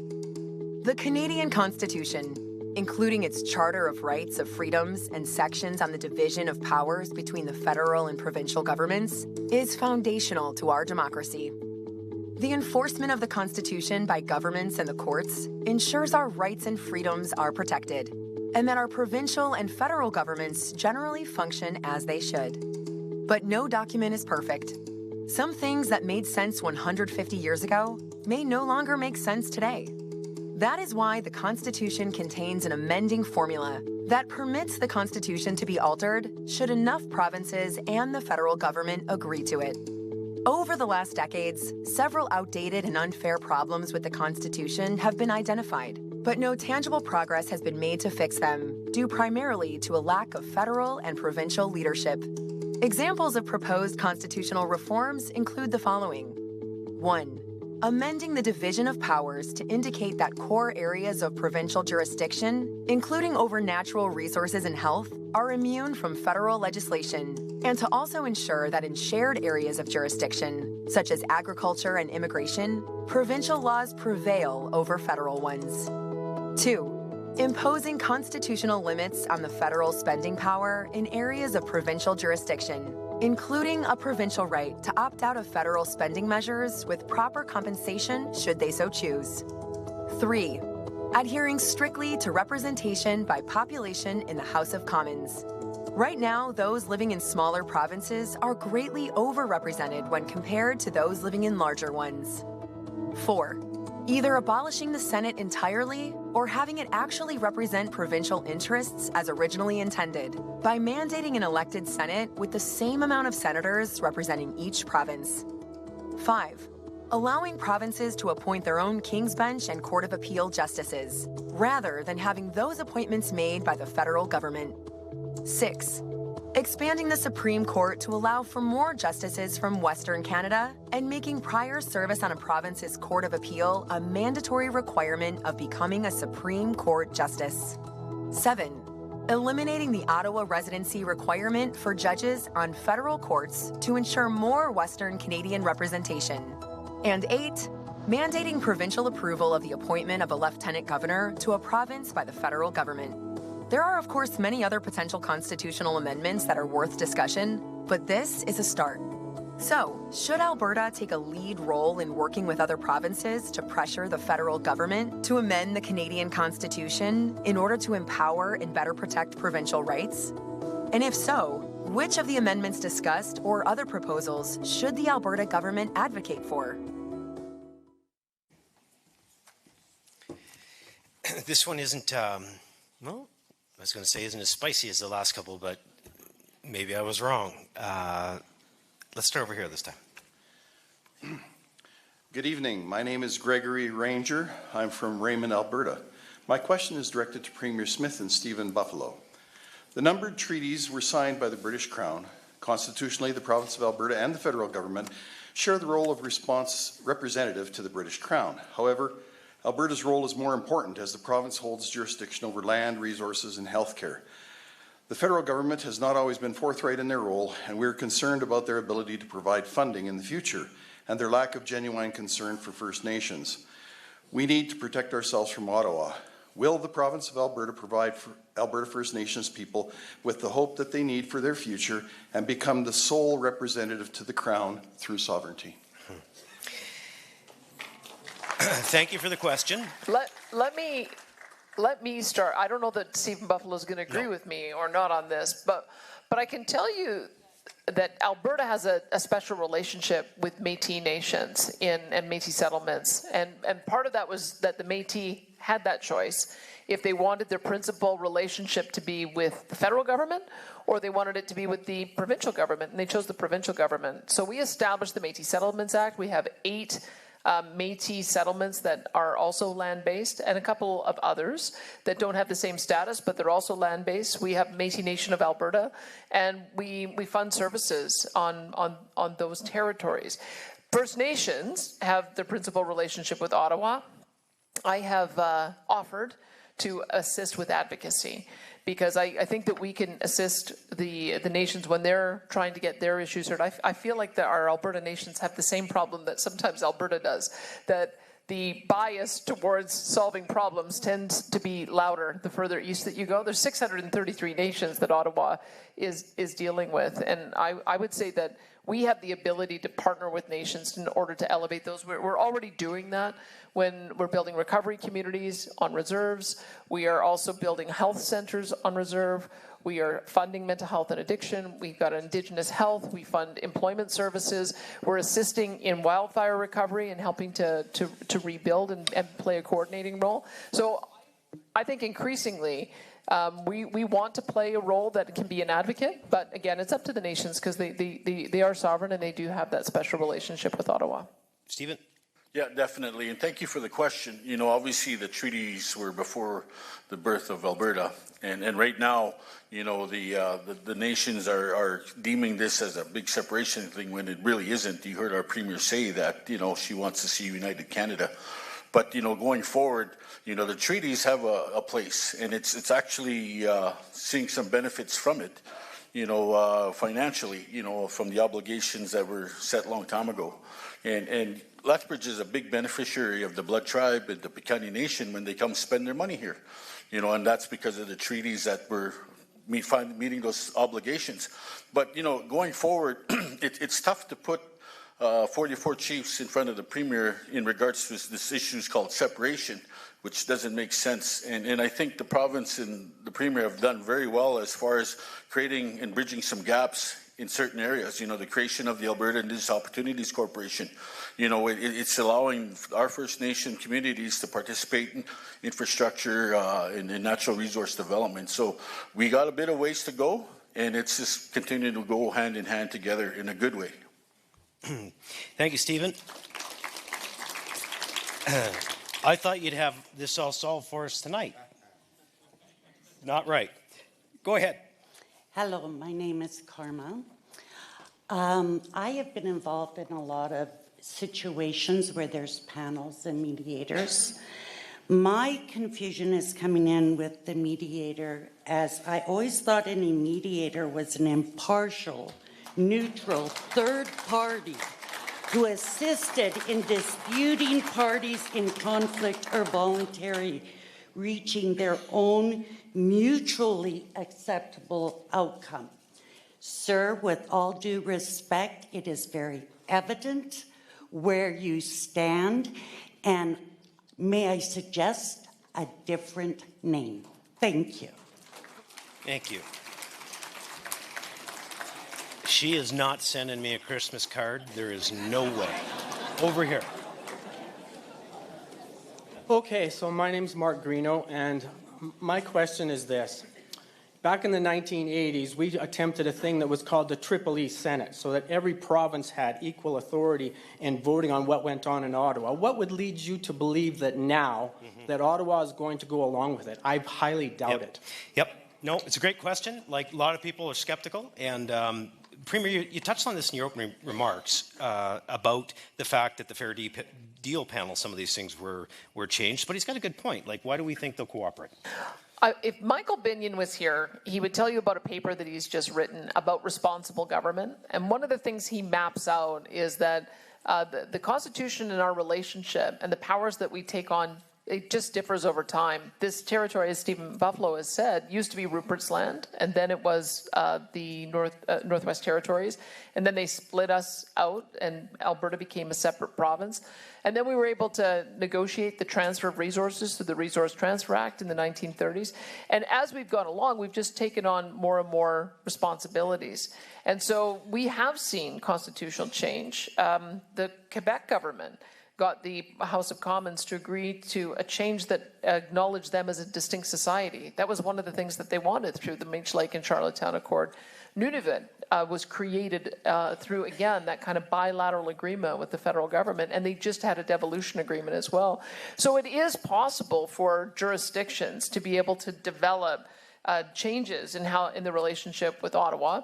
I understand your skepticism. I got involved in politics just after Meach failed, and I was on the yes side of the Charlottetown Accord, and that one failed as well. And I think everybody felt like, what's the point in getting these big, massive constitutional conventions together only to have them fail? So we haven't really tried for over 30 years. I guess that's the question, is now the time to try? Are people feeling so frustrated now that maybe there's an appetite with the other provinces to be able to change this? And I know Bruce might be able to tell you a bit more about the amending formula and see if there's any other examples that he can give. Yeah, thank you. Yeah, under our Constitution, there are two different amending formulas. The default provision requires 7 provinces with at least 50% of the population. That covers most constitutional amendments. The exception of that is in Section 41 that requires the unanimity of the provinces. In my opinion, it would only require the 7 provinces and having at least 50% of the population to make to move an amendment and try and get Ottawa to go along with it to abolish the Senate altogether. And my sense is that I think the Triple E Senate was a noble idea, but it's just not going to fly. It's probably going to be more viable given the way current appointments are being made for the Senate to just be abolished. And there probably is some groundswell of support in some of the provinces for that. Thank you, Bruce. Let's go right up front. Hi, everyone. My name is Lindsay Van Essen. I'm the daughter of Hank Van Essen, the small-time egg producer who was arrested this past spring due to alleged quota disputes. I think that we can agree with the recent political climate that the federal government will not acknowledge that supply management is not as perfect as it claims it to be. For example, since inception in 1970s, the number of laying hens a small-time producer can have without requiring a quota in Alberta has not increased. And while the population has, we have not seen that. I know we'd have no support from Ottawa, but I think it is worth reviewing and updating supply management and quota regulations at the provincial level to provide small-time Albertan farmers a fighting chance and to ensure the most robust and competitive regulations in Canada, challenging the monopolies that have subsequently been created since the 1970s. Thank you. Before Lindsay leaves, can I just ask a question? So, Lindsay, what should that number be? Do you have a number that you think would be fair? Because I think it's about, is it 300 eggs a day or something, and you're considered a small producer? Or maybe you can educate me on that. So you're allowed 300, and most birds don't lay every day. So you're looking at less than 300 eggs per day. In Alberta, there's around 165 egg farmers who have quota, and that number has not increased much since the 1970s. So we're looking at basically big areas that have thousands and thousands and thousands of quota, and that just keeps bigging where the small-time farmers don't. So honestly, anything would probably just make it better, like even 500, 800, I think would be a huge change from like 1972. Thank you for that. Terrific. I actually have an idea. Melody, who is on our panel, is farmer, rancher, and all of those things, understands food supply very well. Policies from the federal government impact us way more than people realize. Can you speak to maybe food supply, Melody, and what we're hearing on ag? Absolutely, thanks for that. And I appreciate the question on supply management. I think what's important for us to all realize, and this fits under this constitutional topic we're talking about, is agriculture is a shared constitutional jurisdiction, but the province's desires are supposed to override. That has not necessarily been the case historically. When we look at the decrease in research dollars, it has now put Canada at the back of the 7 OECD countries. When we see the fact that farmers and ranchers can't access risk management programs because they have to have certain environmental programs in place, this is a trickle-down effect that's causing it to drive input prices, cost of production, which is now causing your food to cost more. And I think it's especially important in this area because while we all talk about oil and gas as a province, we know that Southern Alberta, we feed people. That's what we do. That's our priority. So regarding So regarding the federal policies, we need to take back the power and make it work for Albertans so we can feed Albertans, feed Canadians. On the supply management perspective, I would say there are amending formulas where they are consistently looking on a regular basis of how to amend supply management formulas and the portion that is served out of Alberta versus the other provinces. So it's something they're aware of and it's something they're working on. But I think we just need to get out of our farmers and ranchers' way so we can grow food.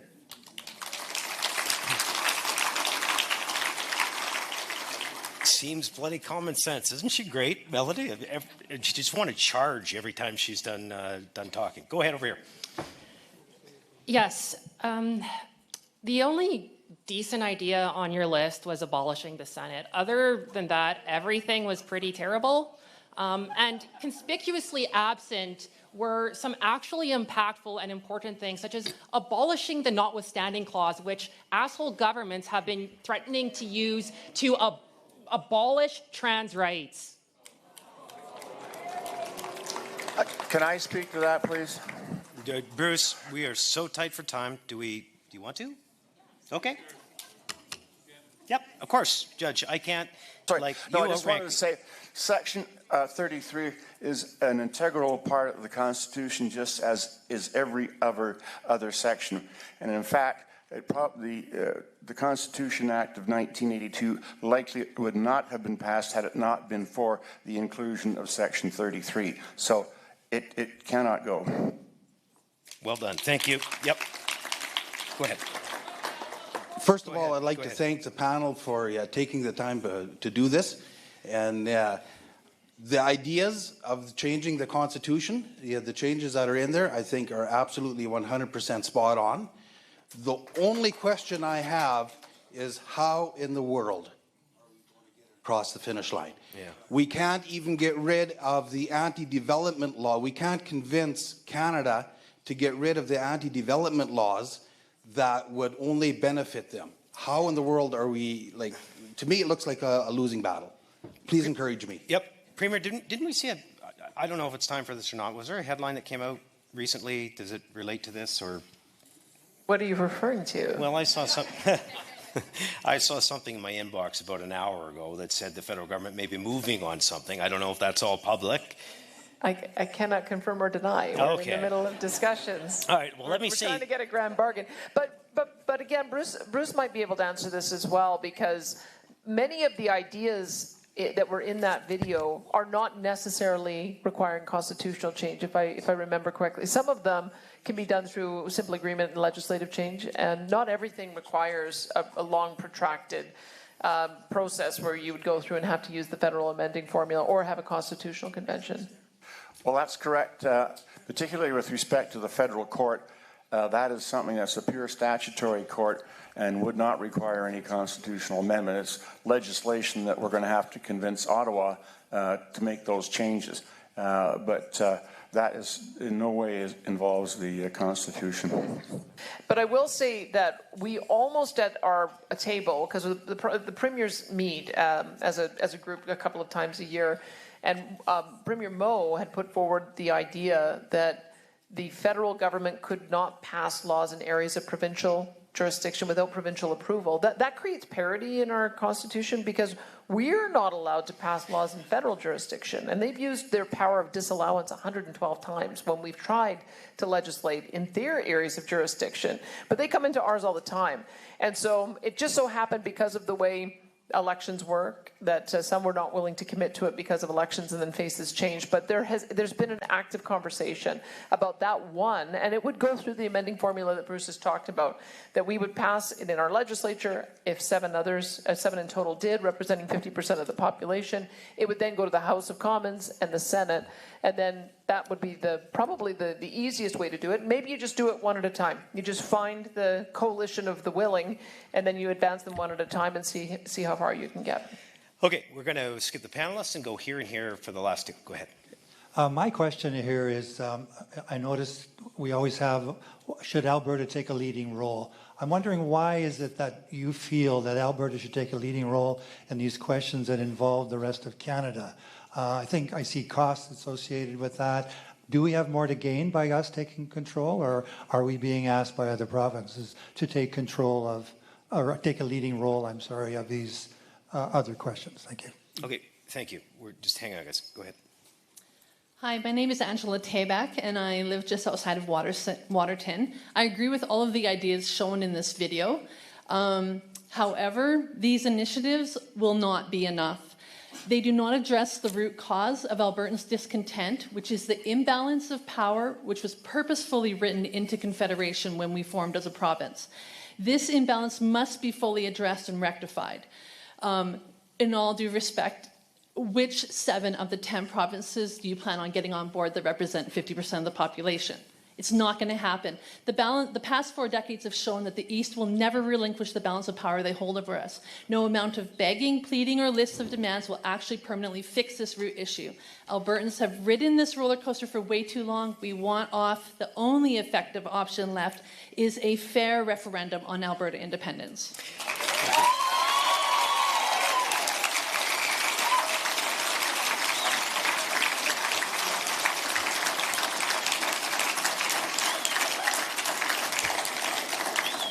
I think there was a question in the last one, too, Premier. Before I ask this question, do you want to bookend this subject? I can tell you that the Premier's table, you would be surprised. Part of our process is that we do communiques on things that we agree on. And we have managed to find at least 6 communiques that I've been able to sign on to where you have unanimous support. And so I would say that the Premier's table increasingly, I'm not the only one frustrated, because somebody asked, why does Alberta take the lead? I'm not the only one frustrated at the federal government interfering in our areas of jurisdiction. There's a growing understanding that every province needs to have more autonomy to deliver their programs their own way. And that's, Quebec is an obvious one that has always stood for making sure that their constitution is respected. Ontario, we signed an MOU with them. They have been Doug Ford has been probably the most outspoken Premier I've ever heard is speaking in favor of Alberta resource rights. Saskatchewan, goes without saying that they're a great ally. Alberta, Newfoundland and Labrador is the one who advanced the Equalization lawsuit because they believe it's unfair that they're a net payer into Confederation. They were joined by British Columbia, so British Columbia is unhappy. And then Manitoba, Wabkanu has been one of the strongest voices at the table in terms of development, economic corridors, meeting our NATO commitment. Nova Scotia, New Brunswick, PEI, it's a little more difficult because they're such large net recipients, and Nova Scotia, New Brunswick have such, and PEI all have such an advantage of having way more Senate seats and House of Commons seats than their populations justify. But that's how I get to the 7 out of 10. And that's why I think it is possible. Okay, here's the question for the room. Should Alberta take a lead role in working with other provinces to pressure the federal government to amend the Canadian Constitution to empower and better protect provincial rights? Who says yay? That's not one of the categories. Who says no? Okay, the yays have it. The next video is on immigration reform. Our next topic is Alberta taking more control of the immigration system to counter Ottawa's open border policies, which are driving up the cost of living and are not aligned with the needs of Alberta's economy.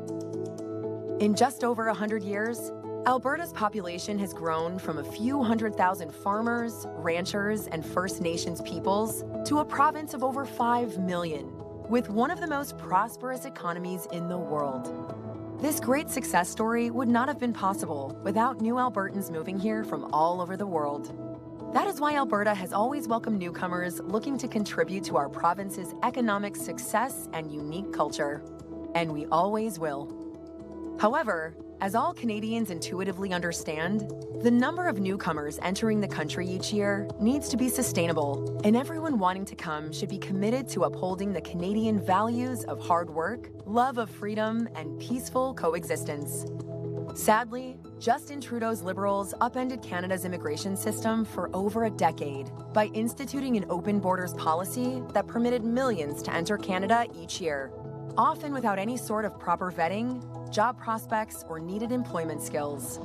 The results have been disastrous. Housing prices have skyrocketed.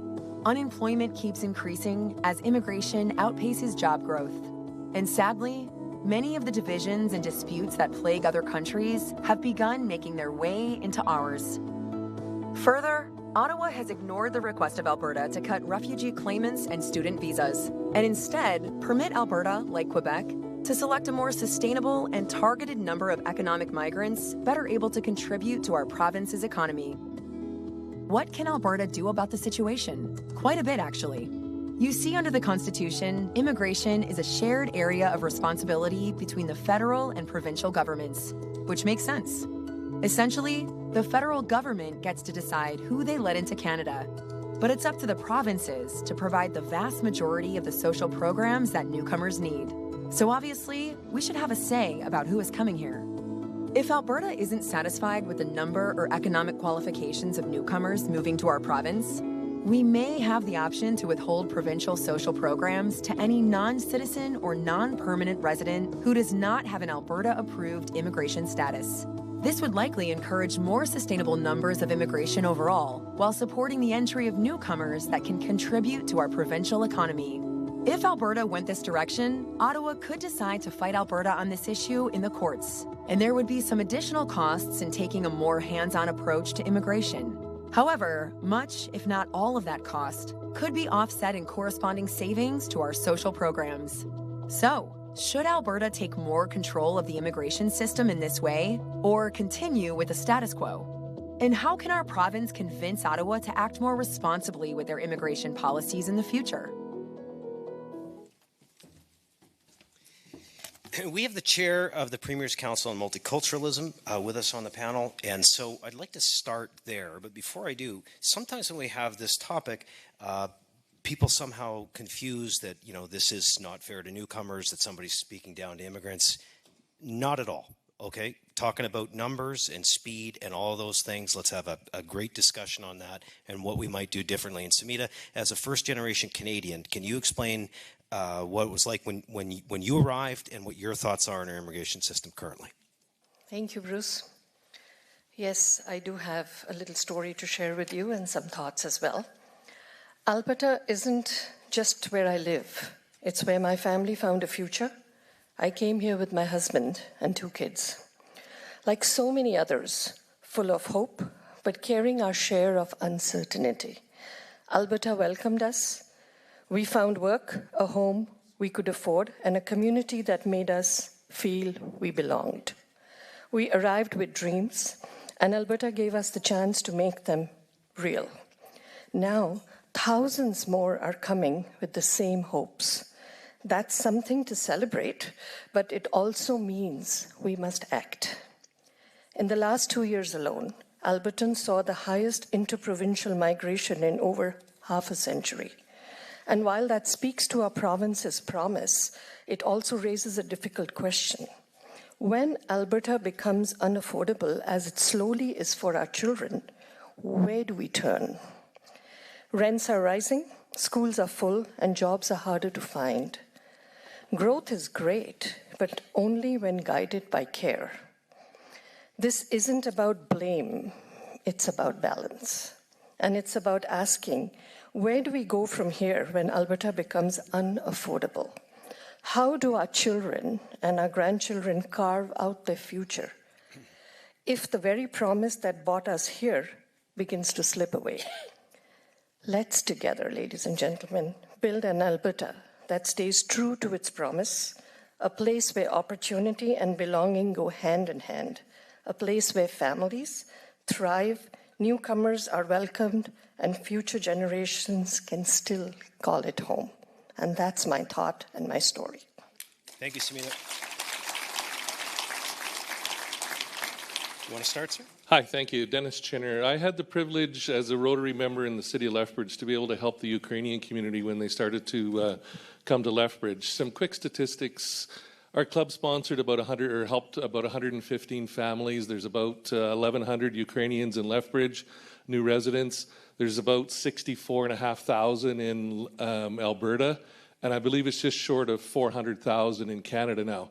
Question I have is, these folks, probably 90% of them have post-secondary education. They're very well trained, very well educated, very hardworking. and yet they're considered evacuees, so they're going through the permanent residency process now, and it's just completely cumbersome, and we need to lobby on their behalf to get the federal government to actually give these people an opportunity.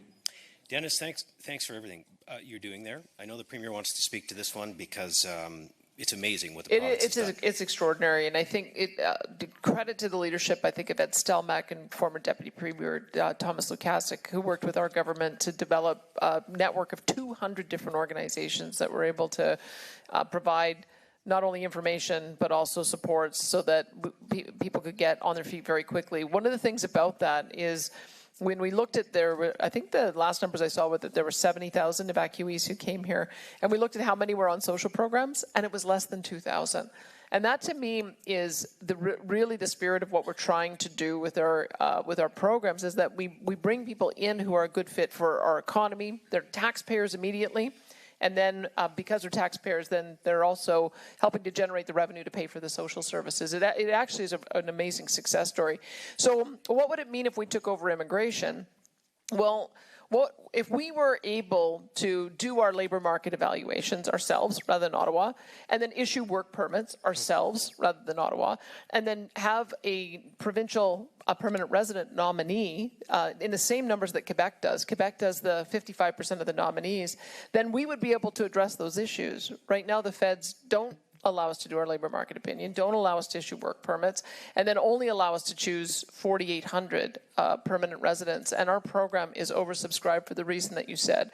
So this is why we're doing a consultation, is to see, should we assert our rights under Section 95 of the Constitution, which says that the provinces shall pass laws on immigration and the federal government shall pass laws from time to time.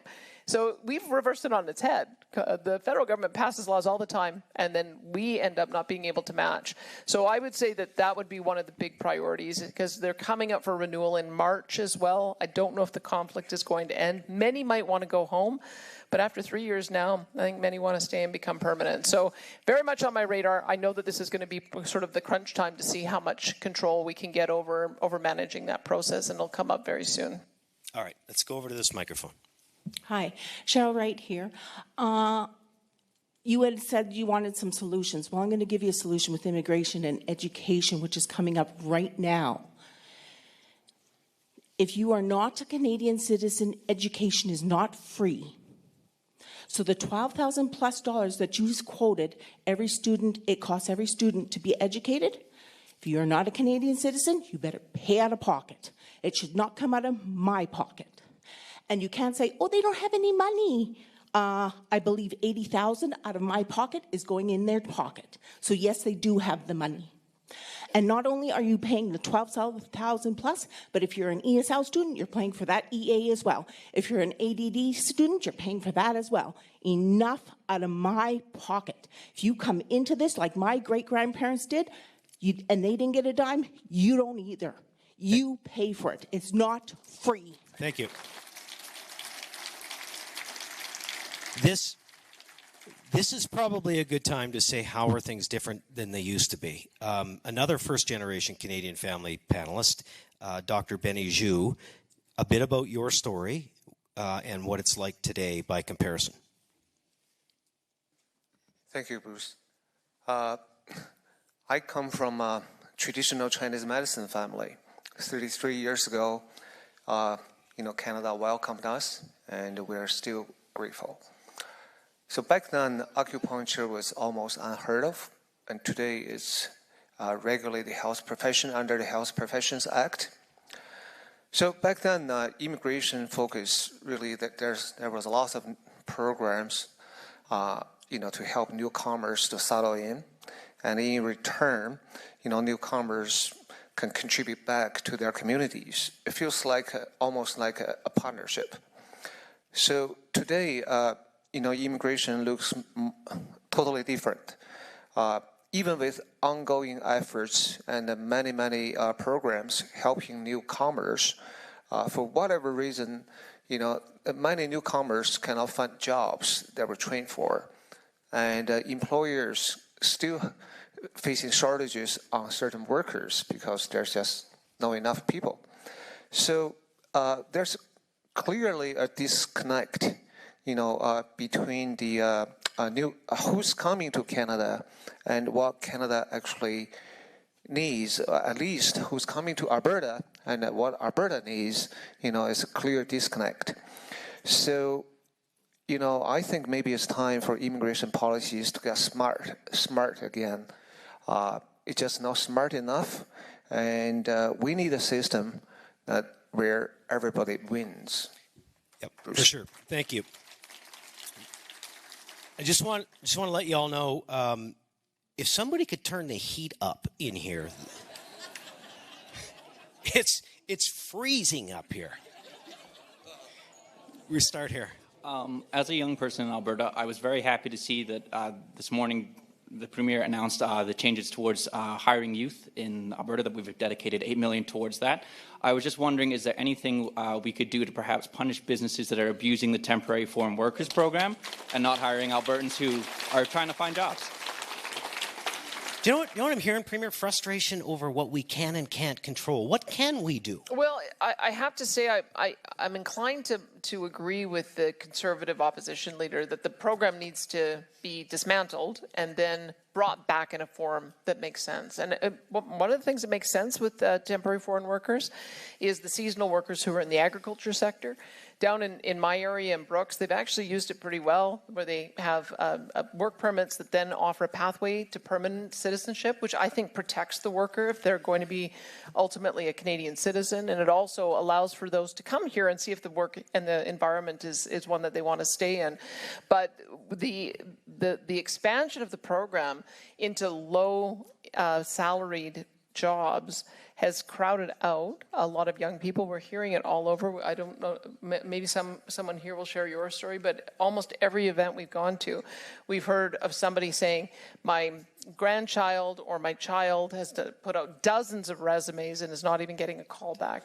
So we want to take the risk out of hiring young people to employers. So we're offering I think it's $10 per hour subsidy for the first 400 hours so that they'll give a young person a chance and teach them the job skills and hopefully level the playing field against other alternatives. But I think there needs to be a dramatic rethink of the temporary foreign worker program so that it's focused on the high skill and high value jobs that might be more difficult to fill here, but also make sure that there's a firm path to citizenship. Quick. Okay. First off, thanks for this format. I've learned a lot. I've written lists of stuff I need to learn more about. But it seems like all these 5 topics have been blaming the feds, blaming the federal government. But I wonder if you're concerned that sort of feeds into the Alberta separatist stuff. Yeah. That's a fair question. All I'd say is that these are ideas that have already been implemented in Quebec. And so they already have their own personal income tax collection, their own pension plan, their own immigration control, their own police force. They've also really pushed the envelope on making constitutional change. They like to be the recipients of Equalization, so they're not as keen on pushing that one as we are. But these ideas have been discussed all the way back to when Stephen Harper penned the firewall letter years before he even became Prime Minister. And so I think that some of these ideas have been discussed for decades and decades. And it comes down to, do we have a high enough population? Do we have enough income? And do we have enough public appetite to be looking at doing these same kind of things now? If Michael Binion was here, he would say that as you get larger and more prosperous, you should take on more responsibilities. I think the analogy he did is you can't stamp your feet as a teenager in the basement and say, why don't you respect me, to your parents? You got to get out on your own 2 feet sometimes. And so maybe that's what we need to do, is just to be standing on our own 2 feet and not relying on Ottawa to do these things for us. Maybe we're large enough that it's time for us to do these same kind of things. That's why we're doing the consultation.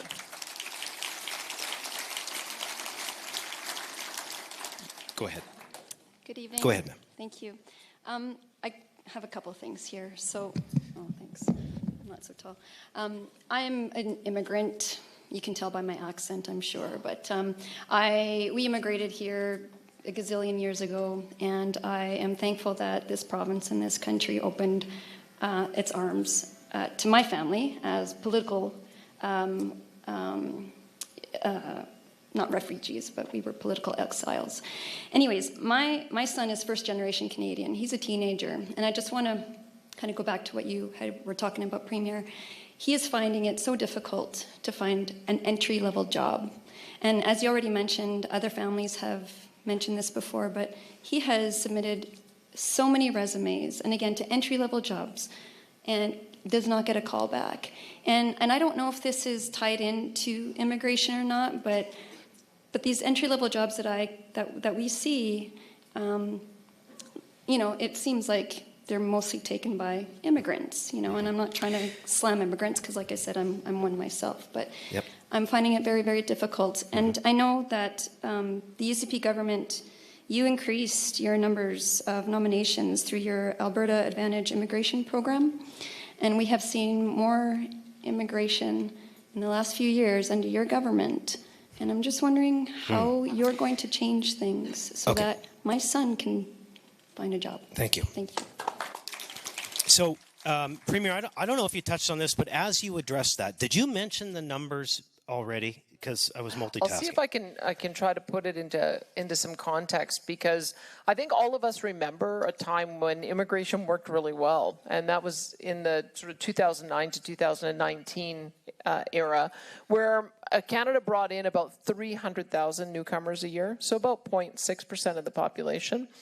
Last year, Canada brought in 1.8 million newcomers. So you can see why there's a lot of stress on housing, on rent, on education, on healthcare, on jobs, on you name it. And so that's part of the reason why we're saying, do we need to recalibrate this? Have they gone too far? And I think we're hearing the answer is yes. When we look at our program, this is the frustration that all the provinces have, is that the way our immigration program should work is we should be putting the economic migrants first. We should be encouraging people to come here who want to set up a business or do a business investment, and then secondarily, those who have a job and are going to be an immediate taxpayer. And then we have a smaller number of asylum seekers, parent and grandparent reunification, and international students. But they flipped that on its head. We had 10,000 permanent residents that we were able to nominate, and then they reduced it to 4,800. So all of the volume of newcomers who are coming into the country are not our choices. That's all federal choices. We only have the ability at the moment to nominate 4,800, and so that's part of the reason why the individual who he has a large number of Ukrainians who want to seek permanent residence. That's why the people who are from that community are frustrated, because they have come here, they have found jobs, and they want to be able to stay, but we don't have the ability to say yes. Over here. Hi, I'm also an immigrant. I came here when I was 19, and I came here because Canada is a better place. This is really disconcerting to me that we have us and them with immigrants, with the federal government, with everyone else. Like immigrants have potential, like you just don't know what they will grow up, like their children to grow up to be doctors. Or I came and I was just like a clerk at a swimming pool, and I ended up being a union leader. I ended up raising 3 wonderful kids who are like, and I don't understand why you're kind of putting them as immigrants as a negative thing. Also, I'm tired of you cutting down the federal government. I'm part of Canada. We have representatives in Canada, and it's really disconcerting to me, again, to see you be an ally, go and friendly up with Mr. Trump when this is the country and the people you should. I saw it. You've cut me off. Okay, thank you. You've cut me off. Can I just ask a question, though? Can I just ask a question? I think that the question we're asking is the level of newcomers that our economy and our social services can reasonably absorb and give a good life to those who come here, as well as those who are the taxpayers. So that's it. I think that number's 1%. I think that we should have a more normal level, and 1% of our population in Alberta would be about 50,000. It's been about 150,000 a year. So if you think I'm wrong, then just tell me what your number is. Do you think we can absorb 1.8 billion a year? I'm not going to get into it. I don't know the numbers, and I wouldn't have that off the top of my head. But that's what the conversation is about. It's not about. It's about have there been so many newcomers come that it's now you impacting. Make the newcomers sound like they're the enemies that are coming in and infiltrating this country and not taking away jobs. Okay. And that's garbage. Everybody should have the same opportunity. Got it. Premier asked you a question, so we'll give you another chance. Premier, I don't know if Trevor has some numbers around that, or if anyone else on the panel does. But I think that we just know from. Oh. That's the air conditioning kicking in. I can just tell you that the consequence of what we've seen. So 450,000 people coming to Alberta in the last 3 years. I mean, the Alberta is Calling campaign launched just before I came in, and because we needed to have people come here because we had been on a decline. Sure. But 450,000 people came over the last 3 years, of which about 200,000 were students. And so part of the pressure that we're having on the size of classrooms is you just can't build schools fast enough to accommodate 200,000 people all at once. You can over time, but that's the whole point that we're talking about is, do we need to pace the level of newcomers coming into Alberta so that we can actually keep up with the level of services being demanded? That's the conversation we're trying to have here. And I might say, I had a very constructive meeting yesterday with Mark Carney. We've actually come to an agreement on a whole pile of things that I hope you'll be able to see in the coming days and weeks. But I think that's my job, is to try to be diplomatic, not only with whoever is our Prime Minister, but when we're also engaging with foreign nations as well and trying to get trade deals. So I guess I just take a bit of a different opinion.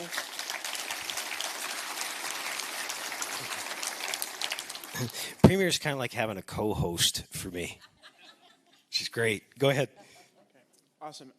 My question is more of a clarification on either the UCP's policy or the panel's ideas for what immigration to Alberta should be, given what you referenced, the Alberta's Calling campaign that launched in the last few years, that put forward $15 million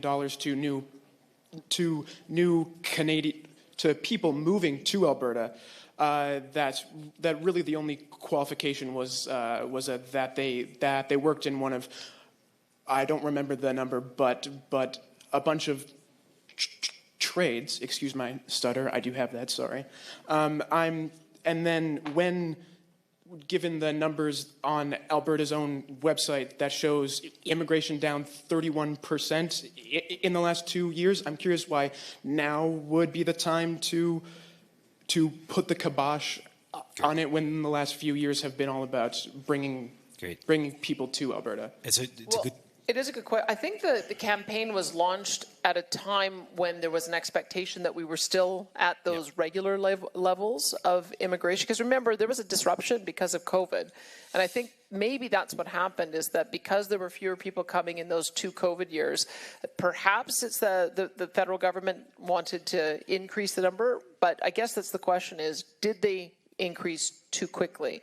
And so we had our campaign going at the same time as a large number of newcomers came in. And so when I look at what I think is sustainable, as I say, 1% of the population, that'd be about 50,000 newcomers coming to Alberta, of which I think about 35,000 should be through some kind of work permit so that they have a job and they're an economic migrant. And then probably about 15,000 a year, a combination of family reunification, international students, and asylum seekers. That's just sort of my thinking about what I've seen, what I've observed of seeing triple that amount. Is just putting too much pressure on our communities. But I think before, when it was 300,000 a year in all of Canada, I think there was maybe an ability to absorb more. So that's what we're consulting on, just to see what kind of feedback we're getting from people. Okay. Dr. Aiken, I'd like you to get in on this one. Hello, everyone. My name is Dr. Aiken Osakwad, and I'm a family doc. I'm based out of Lethbridge. I came to Alberta about 10 years ago, and when I moved there with my family, moved to a small rural community, and it was for the opportunity that Alberta, beckoned myself and my family, energy security, food security, a job, a place I could live that was secure. And it worked both for my family and for the community, and that's what I think Alberta offers, the opportunity for it to benefit newcomers and existing population. But since 2020, there has been a massive amount of immigration, a massive overshoot of immigration, and it's been putting a lot of pressure on healthcare, education, social services. And like you mentioned, we have young people that are trying to find jobs and get opportunity to find work. And I think we need to go back to fairness, to balance. We have to look after the people who are here first. Charity should always begin at home. And our people here are crying that they are not getting enough jobs, they can't get schools, they can't get opportunities to be able to get ahead. And I believe that we should resolve back to the provinces determining the number, the scale, and the type of people that come here. We need to go back to the provinces determining immigration. Thank you. Thank you. Okay, just from the microphones here and here, and then we'll bookend this one. Go ahead. Hi, my name is Doug. Came here in '89. I'm an immigrant, and since Justin Trudeau opened the borders, I have noticed that it has not worked. It is just not feasible, and as everybody says, everything is going sky high in prices. My children are probably not going to be able to own a home, and my grandchild's definitely not going to be able to. So I'm sorry, I have to say that I agree with this question, and we should have a say as to who comes in to Alberta and how much they give. Yep. You don't have to apologize for saying that, sir. Thank you. Go ahead.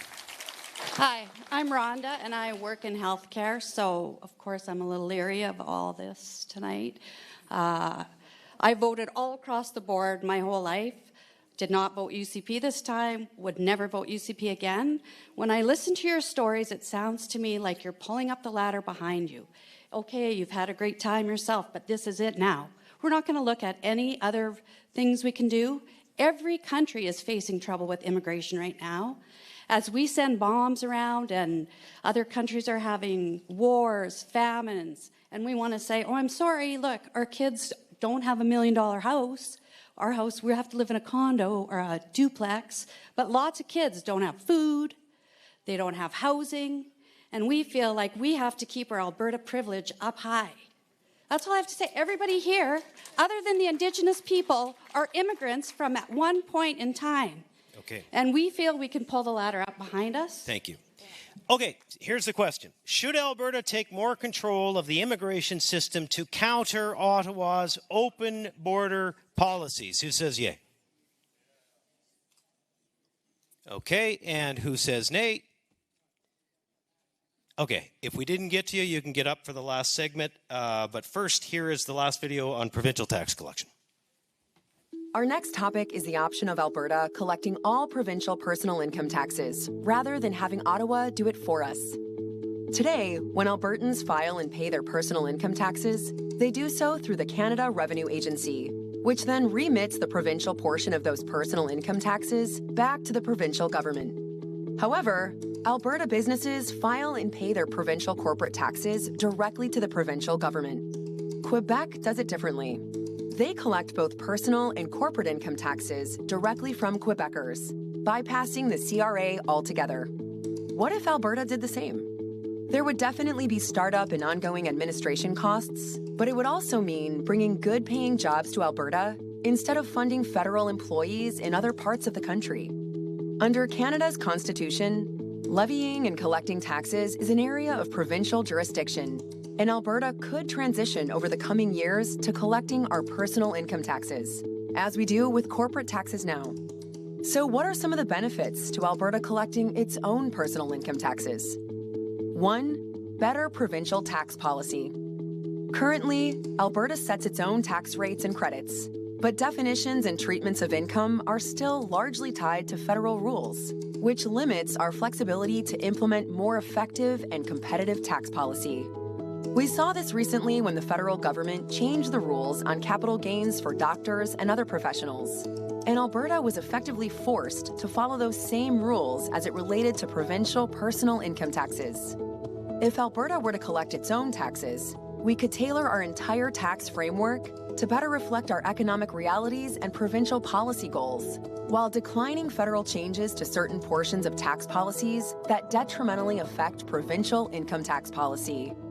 This could open the door to streamlining calculations and simplifying provincial income taxes for Alberta residents. 2, jobs and economic opportunity at home. Collecting our own taxes would also mean establishing the infrastructure and staffing to support it, creating thousands of good, high-paying jobs right here in Alberta, instead of funding positions in Ottawa or other provinces. 3, more Alberta, less Ottawa. By moving away from the federal administration of the CRA and collecting provincial income taxes by ourselves, Alberta can exercise more direct control over a core aspect of self-government, thereby increasing our provincial independence from Ottawa. But there are also potential drawbacks to consider. 1, a long-term commitment. Establishing Alberta's own personal income tax collection agency would not happen overnight. Estimates suggest it could take up to 5 years to fully build out the necessary systems and staffing. This would be a major logistical undertaking that would require a sustained commitment from Albertans and their government. 2, significant financial investment.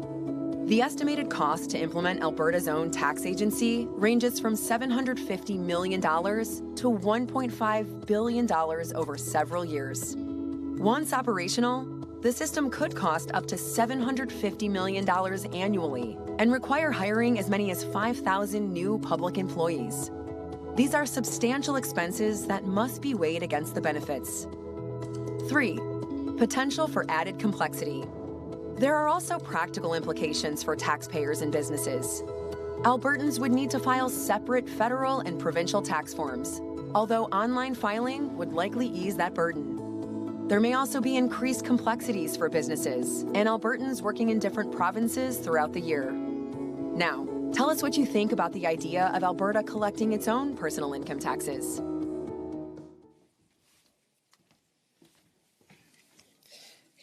Is it just me or is the air conditioning kicking in? It is, isn't it? Okay, go ahead, sir. I want to start with encouraging you guys and Premier Smith. You are doing a bang-up job. Hey, hey.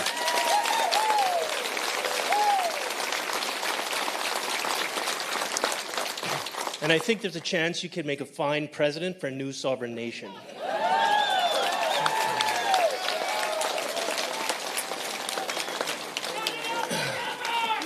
We need less Ottawa on every single one of these topics tonight. That's the benchmark. That's the guiding light for you on every one of these. Less Ottawa. There's not one single reason we should give them another ounce of respect, another moment in time. We're done being a colony. Let's go. And so thank you for what you're doing. Please press into this. On the tax issue, is there a reason we couldn't do a VAT tax in Alberta? I mean, I'm an ag business owner in the south here, and it's the bureaucracy just sits on us. Yep. It sits on us on tax rates, and so to the degree we could do a VAT tax, maybe that's interesting. Premier? We'd have to put that to the people for a vote. I mean, I know that there have been proposals in the past that maybe you eliminate personal income tax and you have a value-added tax instead. But we have legislation that says that if we were going to ever institute a sales tax, it would have to be affirmed by the people. So I'll jot down that you think that might be one of the questions that we should ask. And thanks for your comment. The lineups aren't real long, so if you missed out on the APP or the police force and you didn't get to a mic but you still want to talk, go ahead. I've run this over time. I have failed miserably. Directly on top. Is there anyone over here? I can't even see. Yeah, go ahead. Maybe not. Nobody over there. Go ahead. Sorry, it's bright up here. Hi, first I want to say thank you for taking Albertans' voices into consideration.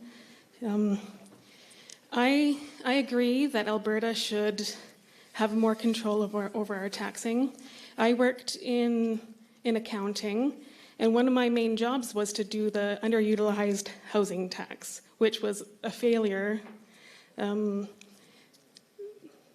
people working in CRA did not understand Alberta's specific requirements. For example, we had to have a specific address for that tax when we didn't even have to pay the tax. And a lot of these farmers had rural roots. And so we would submit these forms, these tax forms, and coming back, CRA would call back, I'd say 95% of them, to say, this is not our address, we don't understand what you're saying. And so people in Alberta know exactly what a rural route address is, and we couldn't put a post office box in. I think that having a more Albertan would be representative, and how can we ensure that there isn't that lack of efficiency in our own collecting of taxes? Let's ask MLA Brennan Lunty, because we haven't heard from him yet tonight. Can you fix that, Brennan? Yeah, no problem. Absolutely no. Also, Bruce, I heard you open up the mics to other topics, so I'm the last comment on tax collection before we hear from everyone else. So I'll just do a tight 45 minutes on tax collection, and then we can go back to the audience. No, just kidding. I'll try to be brief. It's a really good example. The federal government never met a tax they didn't like. So this is an example of why it's important to try to get a little more provincial control. Frankly, there's a reason they're asking you how much your house is worth when they're doing your taxes now. I don't think we want to go down that path here tonight, or it will be 45 minutes. But I do think that's an example of why this is something we need to consider, we need to look at, we need to exercise a little more provincial control. Look, at the end of the day, I want to see Alberta remain the lowest tax jurisdiction in Canada. That's part of the Alberta advantage. And if this can play a small part in that, I think it's worth considering. I will turn it back to you, Bruce. I can't talk about taxes without talking about our government's $750 tax cut. It's a huge commitment that we made, and we kept it. And again, it goes back to keeping Alberta competitive and keeping our taxes low. And with that, let's thank you all for coming. I do want to get to the mics and hear what we have to say on all these other topics. Awesome. Let's do it. Let's get to as many. Can I just add one to that? As Sorry, we can, except the Premier. We discovered that there was a problem with the integrated nature of our tax system when people were coming to us when the feds were initially going to bring through the capital gains tax changes, impacting a lot of farmers, impacting a lot of professional corporations. And we had a lot of people saying, can you just delink from the federal government and not have the provincial portion go up? And we found out that we couldn't, because we have to treat income in the same way. That's part of our tax agreement. And so those are the kind of things that if the federal government puts forward policy, we have to follow suit. If you had a different tax collection agency, you could make your own decisions about how to levy those taxes. I just thought I'd give a practical example. Okay, over. I would like to just give a comment to you, Danielle. We've been getting surveys, and I do appreciate when you are asking for our input, but I'm increasingly seeing surveys that I can't even answer at all because there is such a slant, a bias, and just the questions that would explore different kinds of alternatives are not there. They are always having one specific thing in mind and wanting that. I would like to know who does your surveys, and have they gone through the Alberta curriculum where it does say that surveys, all secondary school students are supposed to be, and they all have been schooled in statistics and how to take fair and fair surveys. And could I ask you where you get your surveys? Who does your surveys? I do all of them. Well, there is a Me. There is a bit of a difficulty because we're trying to get yes/no questions, because that's the kind of question that would be put to a referendum in order for it to be clear. And so that's what we're aiming to do. We're aiming to give enough background information so that when we ask a simple question, you can get yes/no. Bill Buick has been leading the effort on the surveys. There's two other things, though, I'd say, is part of the reason we have an open mic is that if we've missed anything, you can tell us what you think we should have asked, or if there's some other issue that you think should be put on the table. That's part of the reason we do that. We also have a section for write-ins. And I think in our first week, we got 12,000 individuals who wrote in their own ideas. So that's the way that we're trying to be able to collect as much information as possible. Okay, now, Premier, I'm going to ask you to write down the questions so we can get to them all near the end. Go ahead. Okay, my name's Mike. I stood up at the end of the taxation, so I was the last one in line for that. Sorry, I so missed you, here we Mike. go. This is my concern. And I feel it's a really big one, and I'm really getting worried about it. And the reason is it's great if we're going to collect our own taxes. I actually don't mind that, but I'm getting worried that what's going to happen if in 20 or 30 years from now, we don't have the income to collect. Same population, yeah. Because a panelist there mentioned in 1932 in Alberta, we were so poor, we were the poorest. We were actually the poorest province in Canada. Yep. So if, I believe a lot of our wealth came from oil, and I'm so happy to live here and benefit from that. Less than 5 years ago, it was costing more to bring a barrel of oil out of the ground than we could get. What if that becomes the permanent situation? Where will we get our money if we're our own country? Gotcha. 45 seconds. Over here. We'll answer this. We're going to write them all down. Okay, go ahead. Oh my gosh, I better make these comments rather than questions. John, I grew up in Cochrane, Alberta. I came down here for university and proud Southern Albertan. And thanks everybody for the great discussion and the bravery for coming out and posing opinions and that. Alberta pension plan, I'd be interested in it. I want to know if Whitecap Resources is willing to pay more oil and gas royalties to make sure that that's a success. The industry, because when Peter Lougheed, I think, was Premier, we were getting like 33 cents on the dollar or something like that. Now, it's progressively gone down to 7 cents or something like that. Okay. I don't have my numbers, but someone can fact correct me. But that's the investment strategy on that. Okay. Immigration, really quick. Too complex to address here with it's hard to define a problem, but we all know one when we see it. And we have to make sure immigration is successful by having. Okay, guys, I gotta cut you off at 45. Okay, and if you've been to a mic, do us a favor and let the other people that haven't come to the mic. Let's go over here. It's here. Hi, I just want to make a comment, and you've had a lot of people, for a few people at least, tell you to stay in your own lane, and that it's not the province's responsibility. I am so thankful that somebody finally is going after the federal government and getting some of the rights for us. I also thank you for acknowledging the minimum 35% of Albertans who are for separation. And I don't know that they're going to get there, but on the other hand, what a great tool to leverage some of the things you are trying to get from the government. That's it. So I just appreciate it. Thank you. Thank you. Thank you. I need to cut the lines, so we'll stop them where they are, and we're going to try and get through them and go over time. Hello, my name is Roxanne, and I live here in Lethbridge. I don't want to separate. I want to lay 2 pipelines to Port Nelson and Port Churchill. And then when we have our ports and 3, not 1, not 2, but 3 icebreakers, because we can't afford 1 to break down. When we have our resources to market, then I think we have enough clout to say goodbye, Ontario West. You can be Quebec, Okay. and we'll be Canada.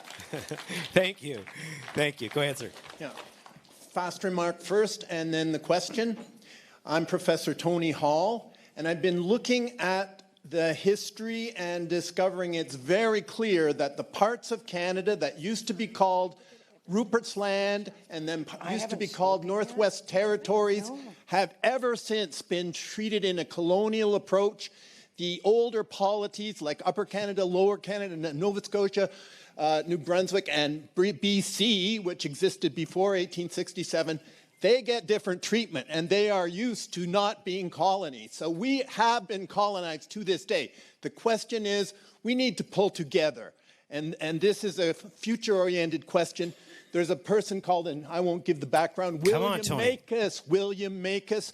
There is a long-standing exchange, at least from his side. What is the story? What is the story? Thank you. Over here.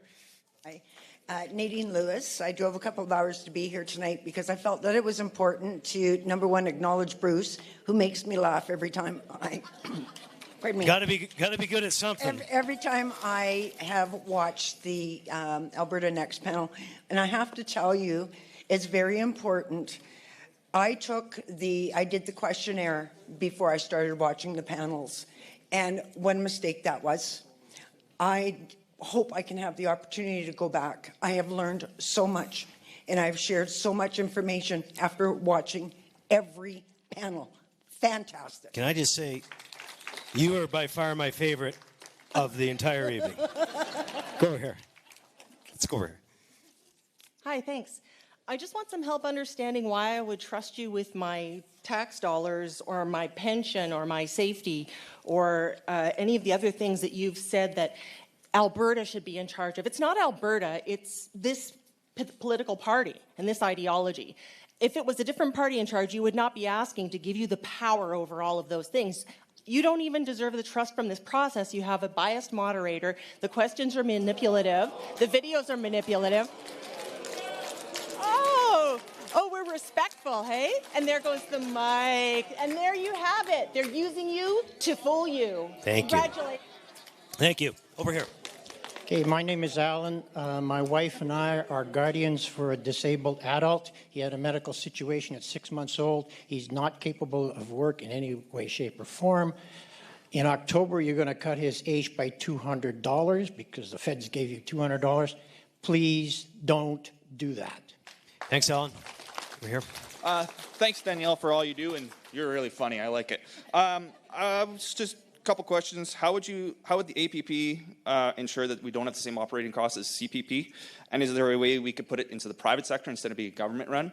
And then have some sort of salary cap or some sort of operating cap on that. And then for police and taxes, is there going to be a union for that? Because unions cost us a lot more than they give us. And how would you encourage for immigration and stuff like that? Like if we're cutting immigration, and I'm for that. Awesome. Okay, that's it. Okay. Thank you. Thank you. Hi, my name is Marlena, and I just have a really quick question. Well, thank you for your time tonight. Really appreciate it. I've learned a lot, but I also wanted to just ask, one of the things that I missed on the presentation is how we're going to pay for these things if at referendum Alberta does say yes to some of the things. What are the plans? Increasing sales tax, increase our taxes, or what's the plan to pay for these things? It's great. Premier's going to tackle all these questions. I can't wait for her closing remarks. Go ahead. Hi, I'm a paraprofessional, and all these issues are really tied together, and I appreciate that you're advocating for an increase in revenue coming into our province so that we can get services. But as a paraprofessional with the immigration issue, I'm super, super concerned. Since 2020, we have had a dramatic increase in medical health crises in our youth. We have one psychiatrist, pediatric psychiatrist in Lethbridge, who is retiring in June. We have no pediatric health services at Chinook Hospital. Okay. We're so not on Alberta Next with Ottawa, but I get it. No, you but want what more I'm money. saying, it's about the immigration too, because our kids these kids that have mental health issues can't access proper services at school. We have kids falling through cracks because we're funding second education there. And as an immigrant, I get it. Like you know what I mean? But I'm almost in tears here because our youth are in crisis. I know. Go ahead. Last one over here, okay? Hi, I'd just like to say that you guys are doing an awesome job and keep fighting for Alberta. We need that. I know what it's like. You guys are fighting with a jackass in Ottawa that doesn't want to listen to us. But, you know, we need pipelines built, and I hope you keep fighting and don't let off on the gas on that.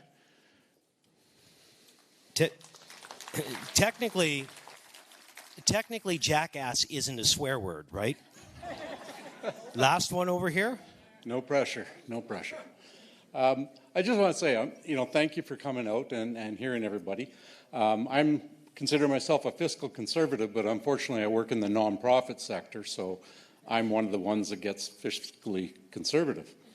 We've all heard the phrase, instead of pulling drowning people from the river, instead go upstream and find out how we can help them from falling in.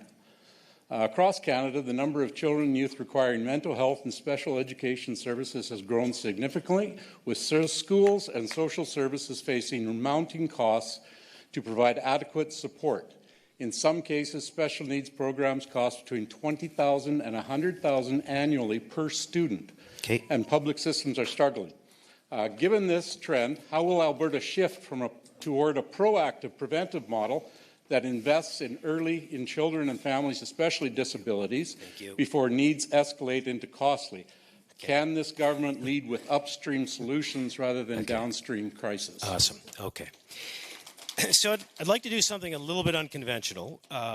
So, Premier, you have tackled so many of these tonight and are so great at these town halls. Do you want to come on up tonight and just address some of these and bookend this and say thank you to everybody? Yeah, come on up. And as she does, can we just have a round of applause for the Premier?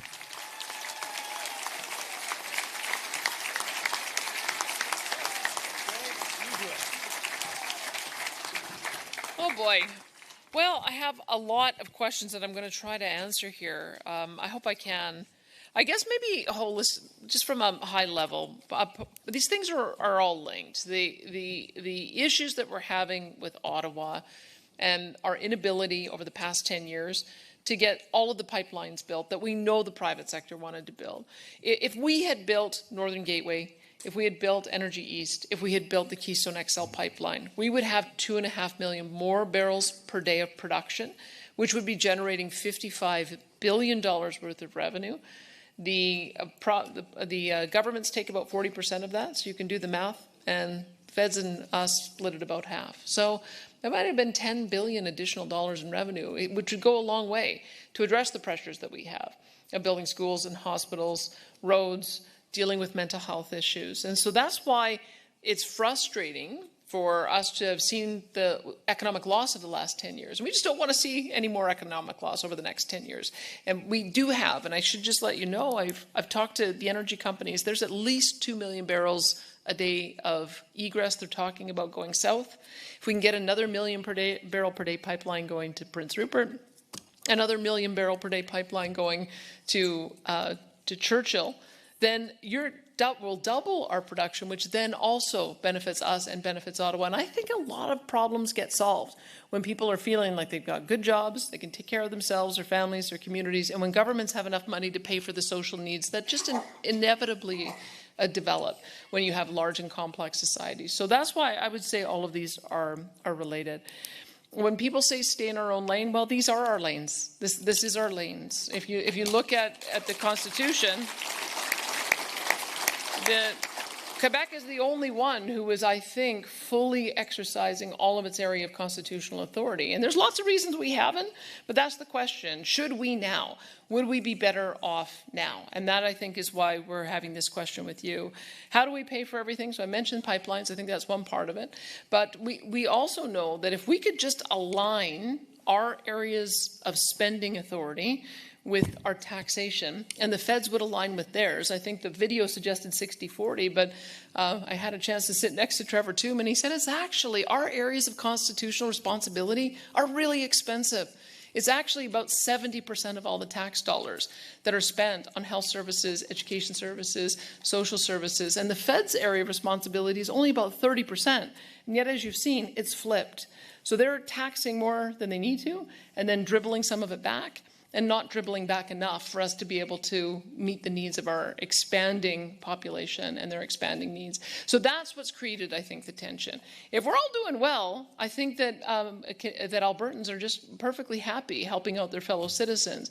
But what we have seen is that it seems like the eastern provinces want the dollars to keep coming, but then they want us to keep our wealth in the ground. And it's not a given that just because you've got wealth, it's going to be developed. Venezuela is the wealthiest jurisdiction on the planet, but they can't get their resources out of the ground because they don't have the investment climate. So this is why we're having this conversation. Are there things that we can do?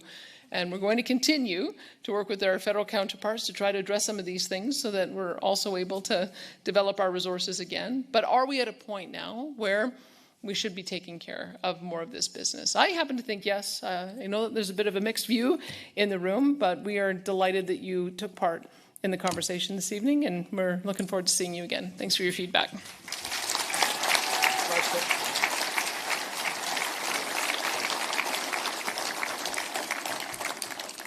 I cannot believe we've spent 2.5, almost 3 hours together tonight. This has been really great. You know, a lot of people could learn from what's happened here tonight. It's been civil, you know, for the most part, right? The world's been tough the last week or two. And I think we just proved here in Lethbridge that you can disagree without being disagreeable. You can have intelligent conversations about issues of substance. And you don't always have to agree. Hopefully we get to a better resolution for all of us. But I'll tell you what, it's been a pleasure to be your moderator, to work with these guys, and to be here in front of you. So congratulations to you all. Thanks for coming.